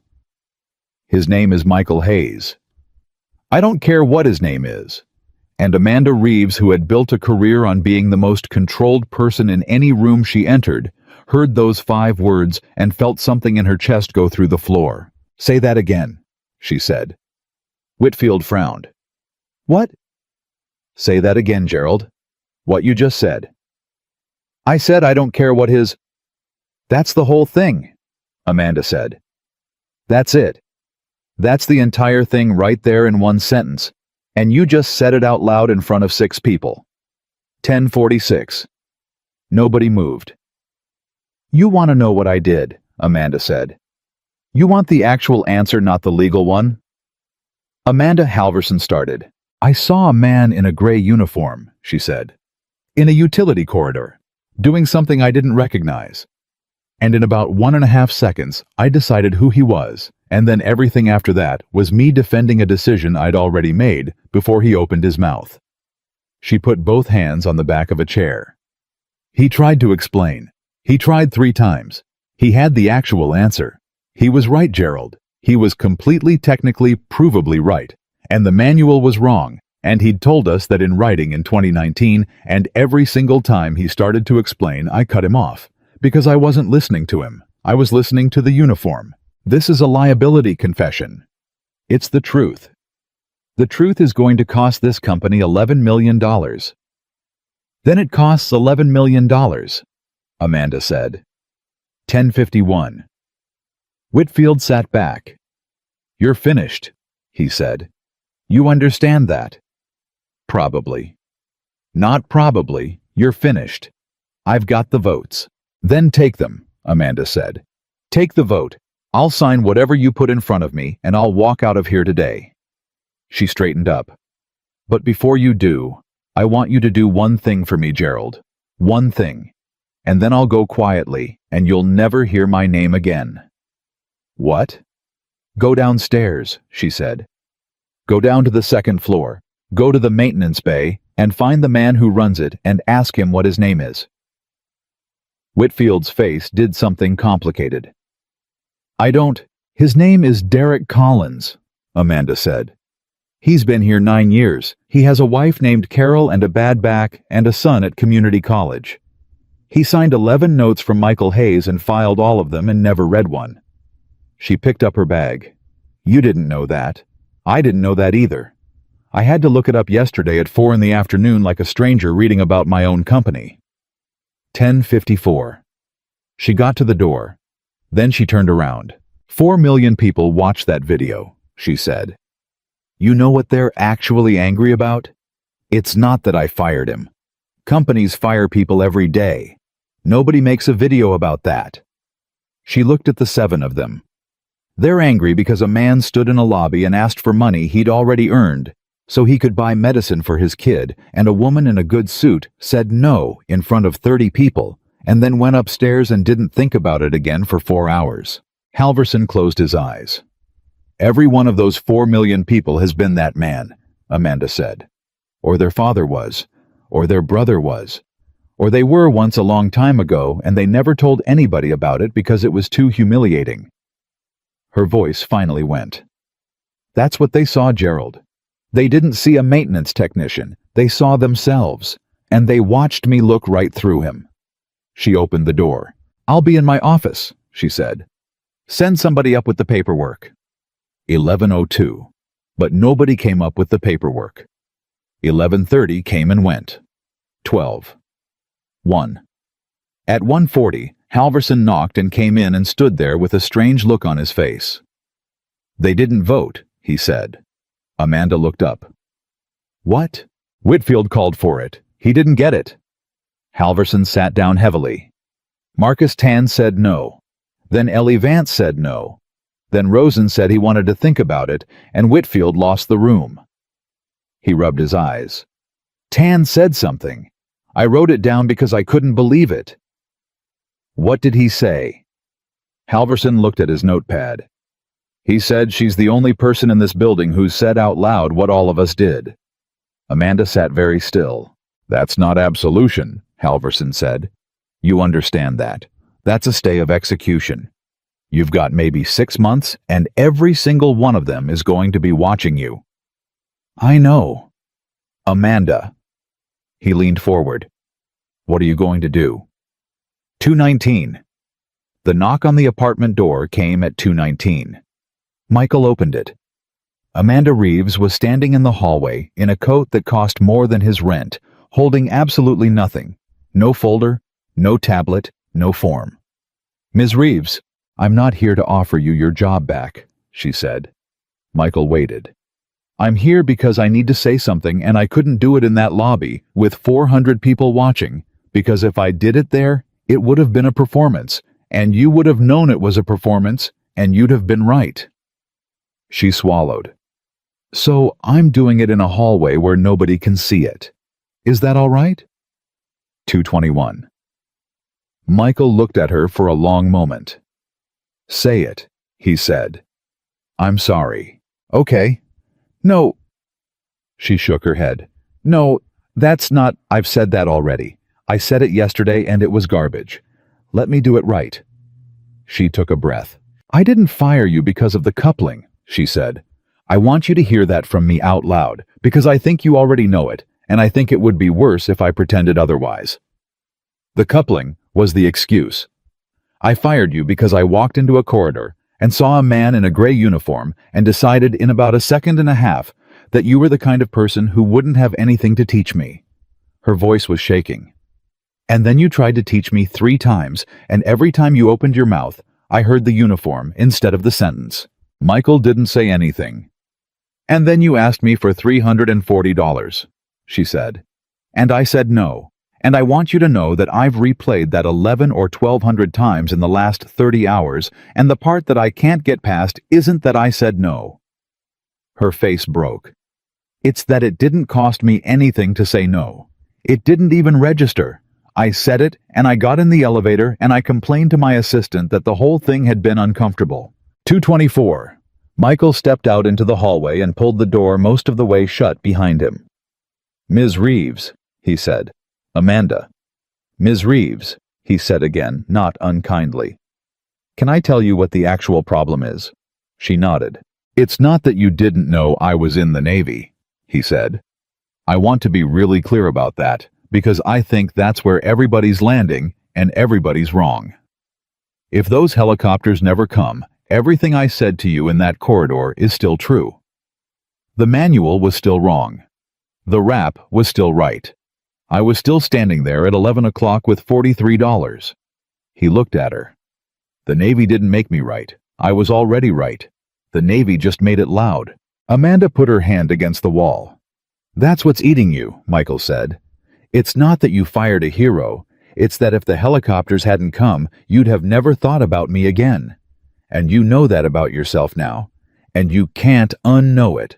227. Amanda Reeves stood in a hallway in an apartment building and cried in front of a man she had humiliated in front of 31 people and did not try to hide it and did not apologize for it. And that more than anything else she'd said was the thing that made Michael Hayes' face change. "Yeah," she said. "That's it. That's exactly it." He was quiet. "I don't know how to fix that," she said. "You can't fix it," Michael said. "Then what do I do?" 231. And Michael Hayes said the thing that would end up on 11 million screens by the end of the week because Amanda Reeves would repeat it word for word in a company meeting 3 days later and somebody would film that too. "You go downstairs," he said, "and you learn everybody's name." Amanda looked up. "That's it," he said. "That's the whole thing. It's not a program. It's not a culture initiative. It's not a consultant." He shrugged. "There's a woman who cleans the 11th floor at 5 in the morning. Her name is Rosa Delgado. She's got a granddaughter with the same condition my daughter has. We talked about pediatric cardiologists in a stairwell for 20 minutes in March, and I promise you that in 3 years, you have walked past her 400 times, and she has never once existed to you." Amanda's hand went to her mouth. "There's a guy in the loading dock named Trevor who reads history books on his lunch break. Actual history books. He knew more about Midway than my father did." Michael's voice was completely even. "There's a kid named Kyle who's 24 and has $31,000 in student loans and chased me out into the street yesterday when it could have cost him his job. And he did it anyway. And he's the bravest person in that building, and nobody's ever going to make a video about him." "Stop," Amanda whispered. "Earl jump-started my car in the rain," Michael said. "Then I fixed his. Then he had to walk me out of your lobby, and he apologized with his eyes because he couldn't do it with his mouth." 234. "Stop," Amanda said. "Why?" "Because I don't know any of them," she said. "I know," Michael said. "That's what I'm telling you." 236. She stood there for a while. "I came here to offer you a job," she said finally. "Senior VP Corporate Security and Crisis Management. Real title, real salary, real authority. $240,000 a year." I figured. "I'm not going to." Michael's eyebrows moved very slightly. It was the first time in 2 days that anybody had surprised him. "Why not?" "Because Halverson wants me to," Amanda said. "Because it makes the video go away. Because it's a press release." She wiped her face with the back of her hand roughly, like she was annoyed at it. "And because you'd have said no, and I'd have deserved it, and then I'd have gone back to my office and told myself I tried." Michael looked at her for a long moment. "Ms. Reeves," he said. "What?" "That," he said, "is the first thing you've gotten right since Tuesday, 239. Amanda laughed. It came out wrecked and wet and completely unlike her. "God," she said. "That's the meanest compliment I've ever received." "It wasn't mean." "I know," she said. "That's the problem. You don't do mean.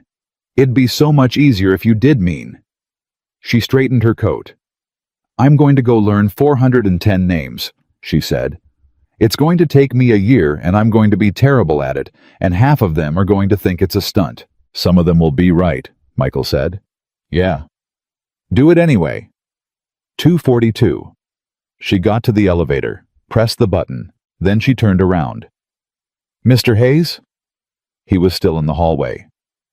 "When you were standing in my corridor," she said. "When you were telling me about the pressure differential." "What were you thinking? Actually, the truth." Michael thought about it. "I was thinking about her medication," he said. "The whole time, every second. You thought you were having an argument with me about a pipe. I was doing arithmetic." The elevator opened. Amanda Reeves stood there with her hand on the door and looked at the floor for about 4 seconds. "Okay," she said, and she got in and the doors closed, and Michael Hayes went back inside his apartment where his daughter's drawings were on the fridge and sat down at the kitchen table and looked at a legal pad with 2 numbers on it that still didn't meet. 308. His phone buzzed. Unknown number. He almost didn't answer it. Then he did. "Mr. Hayes?" A woman's voice. "Careful. My name is Sophie Reyes. I'm—" She stopped. Her voice went. "I'm the clerk, from Dayton." Michael put his hand flat on the table. "They told me I'm not supposed to call you," she said. "I got the number anyway. I'm sorry. I'm 19, and I didn't know what else to do, and I couldn't just not." He didn't say anything. "Is this okay?" she said. "Is it okay that I called?" 311. Michael Hayes sat in a kitchen with 19 cents in his pocket and his father's watch on the table and a pot in the drying rack. "Yeah," he said. "It's okay." 312. "Can I ask you something?" she said. "Go ahead." "Why'd you do it?" Sophie Reyes said. They told me you didn't work for them anymore, that you'd been out for 4 years, that you didn't have to." Michael looked at the legal pad in front of him. "Because a man asked me," he said. "That's it. That's it." "That's not it," she said, and there was something in her voice 19 years old, and she'd been in the dark for 9 days, and she wasn't going to be handed an easy answer. "Mr. Hayes, there were 14 of us. 14. Nobody does that because a man asked." Michael was quiet for a second. "You want the real answer?" "Yes." "I've got a daughter," he said. "She's 9. And your mother called that man's office 11 times. Sophie Reyes didn't say anything. Then she made a sound on the other end of the line that Michael Hayes would hear in his head for the rest of his life. 315. "I'm sorry," she said. "I'm sorry. I said I wasn't going to do this." "You're allowed." "I've been doing it for 11 hours. "Do it for 11 more," Michael said. "Then get some sleep. Then do it again tomorrow. That's how it works. It doesn't go anywhere if you don't let it out." "Is that from the Navy?" "No," he said. "That's from being a widower." 318. She got herself together. He waited. He was good at waiting. "They gave me a phone at the airbase," she said. "And I called my mom, and she didn't say anything for like a minute. She just breathed. And then she said my name and I said, 'Mom, it's me.' And she said—" Sophie stopped. Started again. "She said, 'I know. I know it's you.'" Michael closed his eyes. "Good," he said. "That's all you're going to say?" "Good." "Yeah," Michael said. "That's the whole thing. That's what it's for." 321. "Mr. Hayes," she said. "There's a rumor going around here. Don't listen to rumors. They're saying you got fired the day you did it. Like that same day. They're saying there's a video." Michael rubbed his eyes. "Sophie," he said. "Do me a favor." "Anything." "Don't watch it." "Why?" "Because you've had 9 bad days," he said, "and you don't need a 10th. Go call your mother again. Go eat something with too much salt in it. That's an order." She laughed. It came out shaky and real. "You said you weren't a sir anymore." "I'm not," Michael said. That was a dad voice. 324. He hung up and sat there for a long time. Then he picked up the pen and looked at the legal pad at the 2 numbers that still didn't meet, and he wrote nothing at all because there was nothing to write. He had a fired man's resume, a 9-year-old with a heart condition, 3 weeks of severance in his shirt pocket, and 19 cents. And 14 people were having breakfast. Michael Hayes sat in a small kitchen and let himself feel that for exactly 30 seconds. Then he got up and started figuring out what to do next, because that was the only thing he had ever known how to do. 4:02. The resume took him 40 minutes. Not because it was long, because it was short. 8 years of his life came out to one line: United States Navy 2011 to 2019 operations. Because everything else was in a box in Maryland he'd never gone to collect, and half of it couldn't go on paper anyway. He looked at it for a while. Then he added, "References available upon request," and then he thought about who those references would be, and he deleted the line. He printed 3 copies at the library on 5th, because he didn't have a printer. 4:49. He was walking home when a car pulled up beside him. Kyle.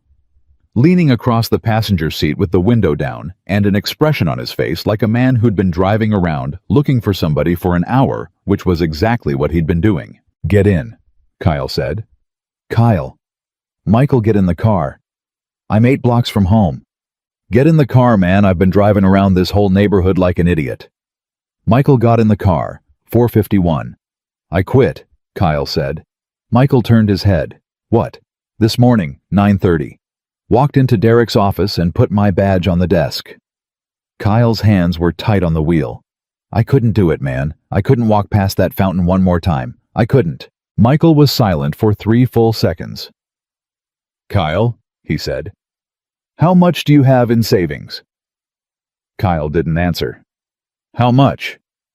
"Like 1,100. Michael put his hand over his face. 4:53. "Go get your badge back," he said. "What?" "Go back, right now, today. Tell Derek you had a bad morning and you want it back." "Are you kidding me?" Kyle's voice cracked. "Michael, they humiliated you in front of everybody. I watched it." "Yeah," Michael said. "And then you chased me into the street, and that was the single best thing anybody did in that building in 3 years, and it counted. You don't get to spend it twice. That doesn't even mean anything. It means you don't burn your rent to make a point that nobody's keeping score on," Michael said. "You've got 31,000 in loans and 1,100 in the bank. Do the arithmetic, Kyle. Do it out loud." Kyle's jaw worked. "I don't want to do the arithmetic," he said. "Nobody wants to do the arithmetic," Michael said. "That's why everybody's broke." 4:56. Kyle pulled over, put the car in park, sat there with both hands on the wheel. "You know what's messed up," he said. "You're the one who got fired, and you're sitting here telling me to be careful with my money." "Yeah, that's messed up, man." "It's Thursday," Michael said. Kyle laughed. It came out ugly. Then he stopped laughing, and he looked over, and his eyes were red. "They're saying you saved 14 people," he said. "Kyle, is it true?" Michael looked out the windshield. "A lot of people saved 14 people," he said. "I looked at a map for 5 hours." "That's not a no." "No," Michael said. "It's not a no." 4:59. Kyle put his head back against the headrest. "Man," he said to the ceiling of his own car, "I asked you to look at my brake pads once. Your brake pads were fine." "You checked them," Kyle said. "You laid down in a parking lot in the rain and checked my brake pads." "They were fine." "Michael," Kyle turned his head. "You laid down in a parking lot, in the rain, for a guy you'd known 6 months." Michael didn't say anything. "That's the part," Kyle said quietly. "That's the part nobody's talking about. Everybody's freaking out about the helicopters. I don't care about the helicopters."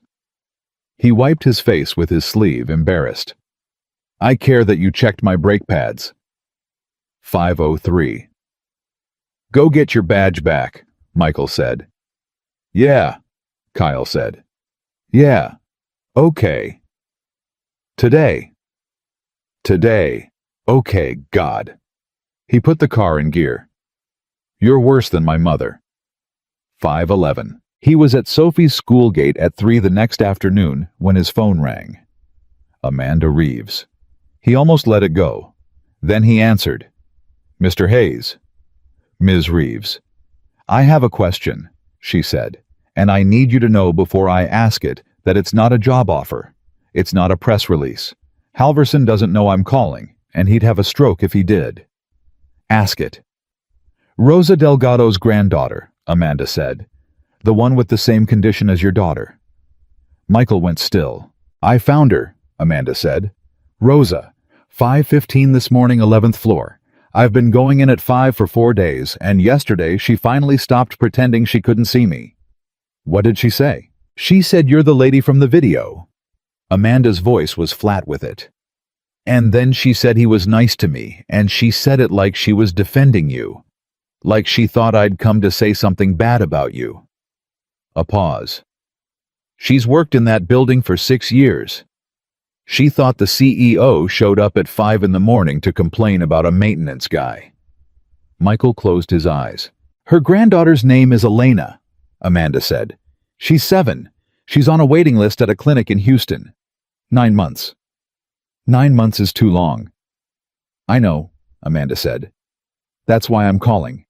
Mr. Hayes, how did you get Sophie in?" 5:14. Michael Hayes stood at a school gate. "There's a form," he said. "What form?" "It's not on the website," Michael said. "You have to call the department directly and ask for the hardship intake coordinator, and you have to use those exact words, and then there's a 2-page form, and if you fill it out right, the wait goes from 9 months to 11 days. He paused. "It took me 4 months to find out that form existed. Nobody tells you. You find out from another parent in a waiting room." The line was very quiet. 4 months, Amanda said.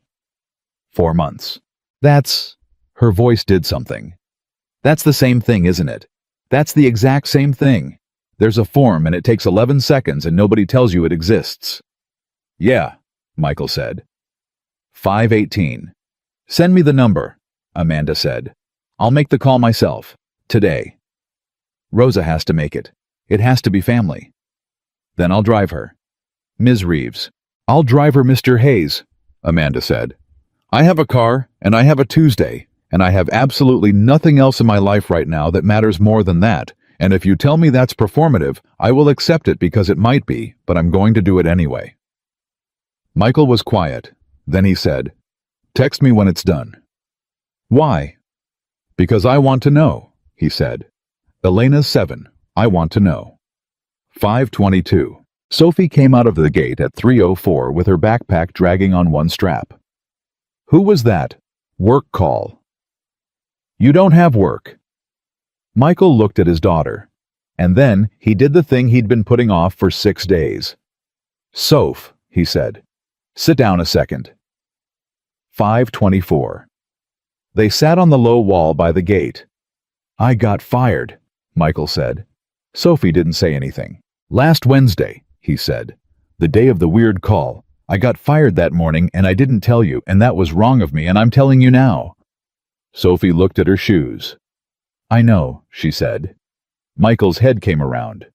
"You know me. Ava's mom showed her the video," Sophie said. "Ava showed me at lunch on Friday." 5:26. Michael Hayes sat on a wall outside an elementary school and felt the floor of the world drop out from under him. "Sophie, I watched it like 9 times, she said, still looking at her shoes. "Sophie, listen. You asked her for money." Sophie's voice was very small and very steady. "For my medicine. And she said no. And you said please." "I didn't say please." "You did," Sophie said, and her chin was going now. "You said it with your face." 5:28. Michael couldn't speak. "I've been not saying anything for 4 days," Sophie said, "because I thought you didn't want me to know, and I kept eating my lunch and going to school and pretending I didn't know, and you kept making pasta, and I knew Dad. I knew the whole time." She looked up. "Is that why you sold Grandpa's watch?" Michael's hand went to his wrist without him deciding to do it. Sophie saw it. "You're wearing it," she said. "Yesterday you weren't. Wednesday you weren't. Now you are." 5:30. "You notice everything," Michael said. "It came out wrecked." "I learned it from you," Sophie said. And then she leaned over sideways and put her head against his arm, and Michael Hayes put his hand on the top of her head, and neither of them said anything for a while. 5:33. Dad. Yeah. Are you a hero? Michael took a long time with that one. No, he said. The video comments say you are. The video comments don't know me. Then what are you? Michael looked out at the parking lot. I'm your father, he said. That's the whole thing. That's the only thing on the list that's ever mattered. Sophie thought about it. That's a good answer, she said. Thank you. It's a little bit of a dad answer. It's exactly a dad answer, Michael said. That's why it's good. 11:02 the following Monday. The call came from a number he didn't recognize, and this time he knew better than to ignore it. Mr. Hayes. This is Marcus Tan. I sit on the board at Harrington Waterfront. I know who you are. You do? You were the first one who told Whitfield no, Michael said. There was a pause. How the hell do you know that? Kyle got his badge back, Michael said. People talk in a maintenance bay. 11:04. Mr. Hayes, Tan said. I want you to come in. For what? For a job. No.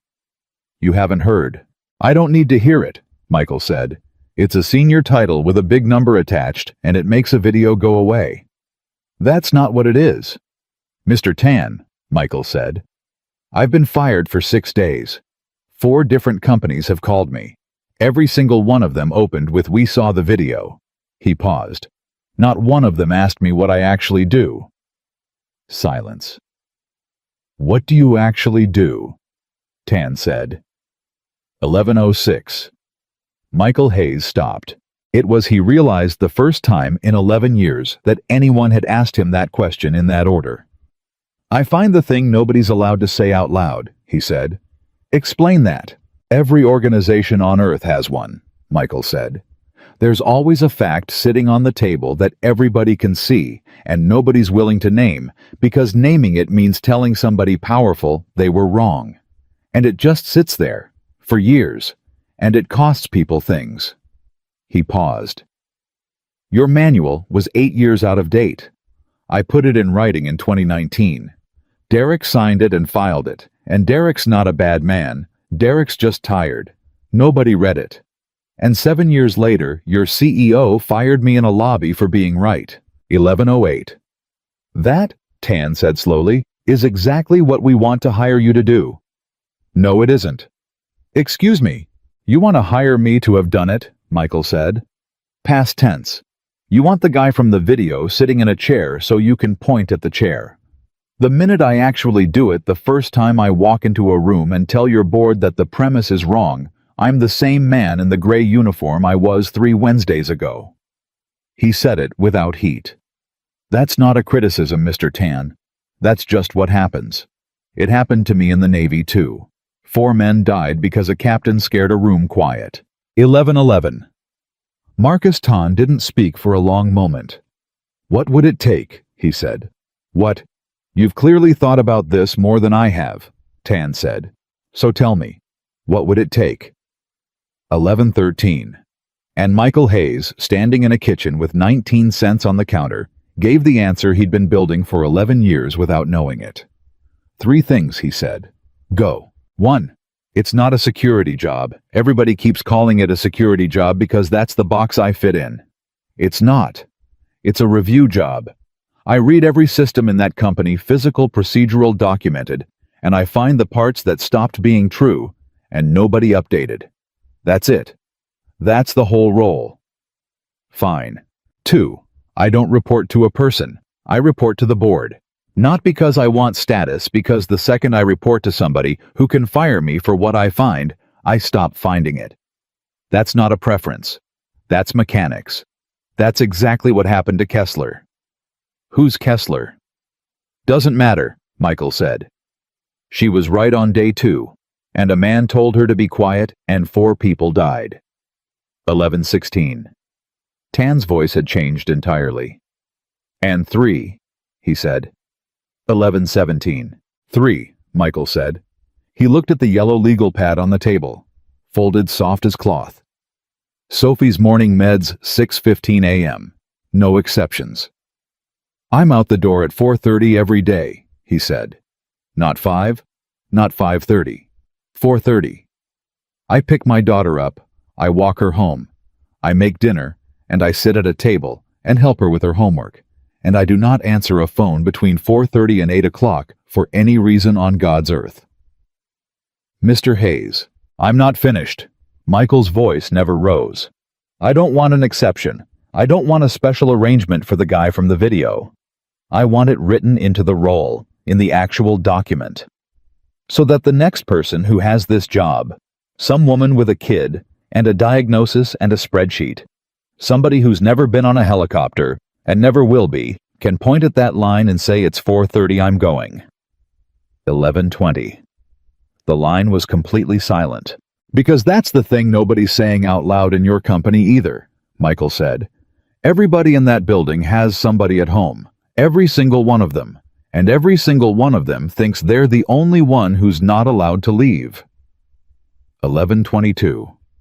Marcus Ton cleared his throat twice. Can I be honest with you? He said. Please. I've hired 11 executives in my career, Tan said. Not one of them ever negotiated for that. I know. Not one, Tan said. They negotiated equity. They negotiated titles. One of them negotiated a parking space. He exhaled. You just spent 4 minutes negotiating for a 9-year-old's homework. Michael didn't answer. Mr. Hayes, Tan said. That's the reason I'm going to fight for this.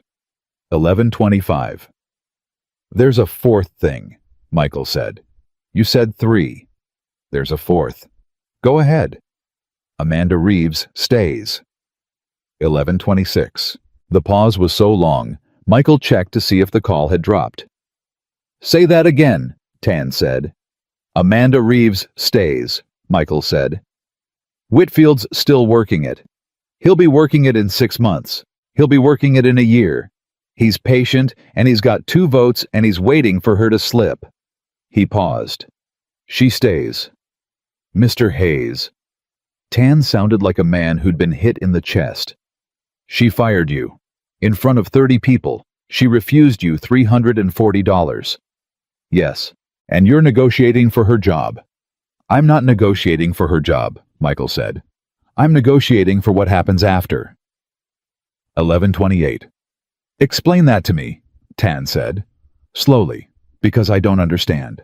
You fire her, what have you got? Michael said. You've got a woman who did something terrible on video and got destroyed for it.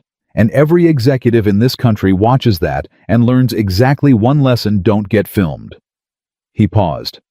Nothing changes. Nobody looks at anybody. They just get more careful about the cameras. And if she stays, then you've got a CEO who did something terrible, got caught, and had to walk into that building every single morning afterward and look 410 people in the face. Michael's voice was very level.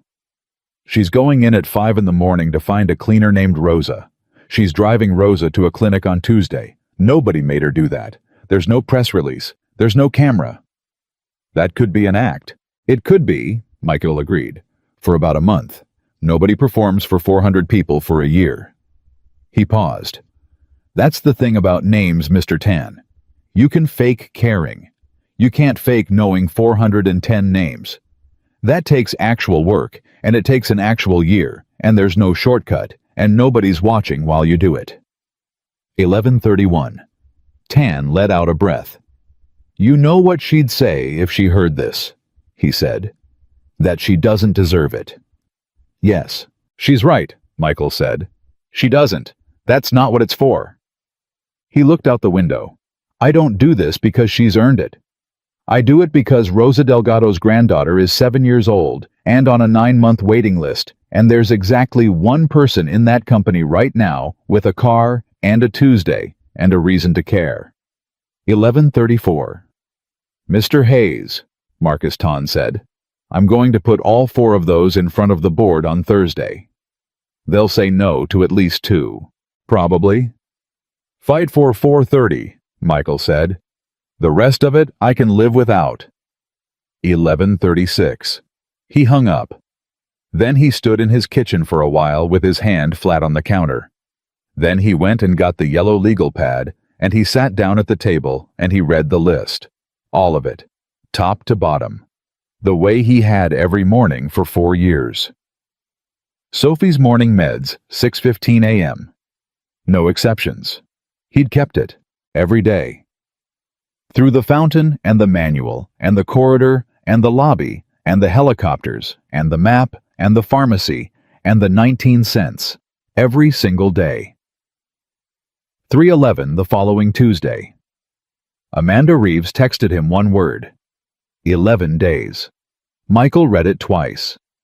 Then he typed back. "Tell Rosa the cardiologist's name is Patel. Tell her to ask for Patel specifically." The reply came in 40 seconds. I already did. She asked me how I knew. I told her a maintenance guy told me. Michael put the phone down on the counter. And for the first time in 3 weeks, Michael Hayes laughed out loud in his own kitchen. 6:29 that evening. He came through the door 4 minutes early. He always came through the door 4 minutes early. That was not an accident. That had never once been an accident. "Dad!" "Hey, Soph." She was at the kitchen table with her math book open and her pencil in her fist, and her face already screwed up into the expression she made when a word problem had personally offended her. "This one's stupid," she announced. "Read it to me." "It's stupid, Dad. Read it to me anyway." He set the bag on the counter, real cheese, the hard kind, the kind you have to scrape, and he sat down across from his daughter, and he took off his father's watch and set it on the table between them the way he did every single night, and he listened to a 9-year-old read a word problem about 2 trains. Somewhere 11,000 kilometers away, 14 people were asleep in their own beds. Somewhere across town, a woman was driving to a clinic on a Tuesday and learning a cleaner's name. Somewhere in a records facility in Maryland, a box with his name on it was still sitting on a shelf unopened, and Michael Hayes had no plans to ever go and get it. None of it was in that kitchen. None of it needed to be. "Okay," Michael said. "Read it again, slower, and this time tell me what it's actually asking." And Sophie read it again slower. And her father listened, because the Navy called his name once, and the world called it 4 million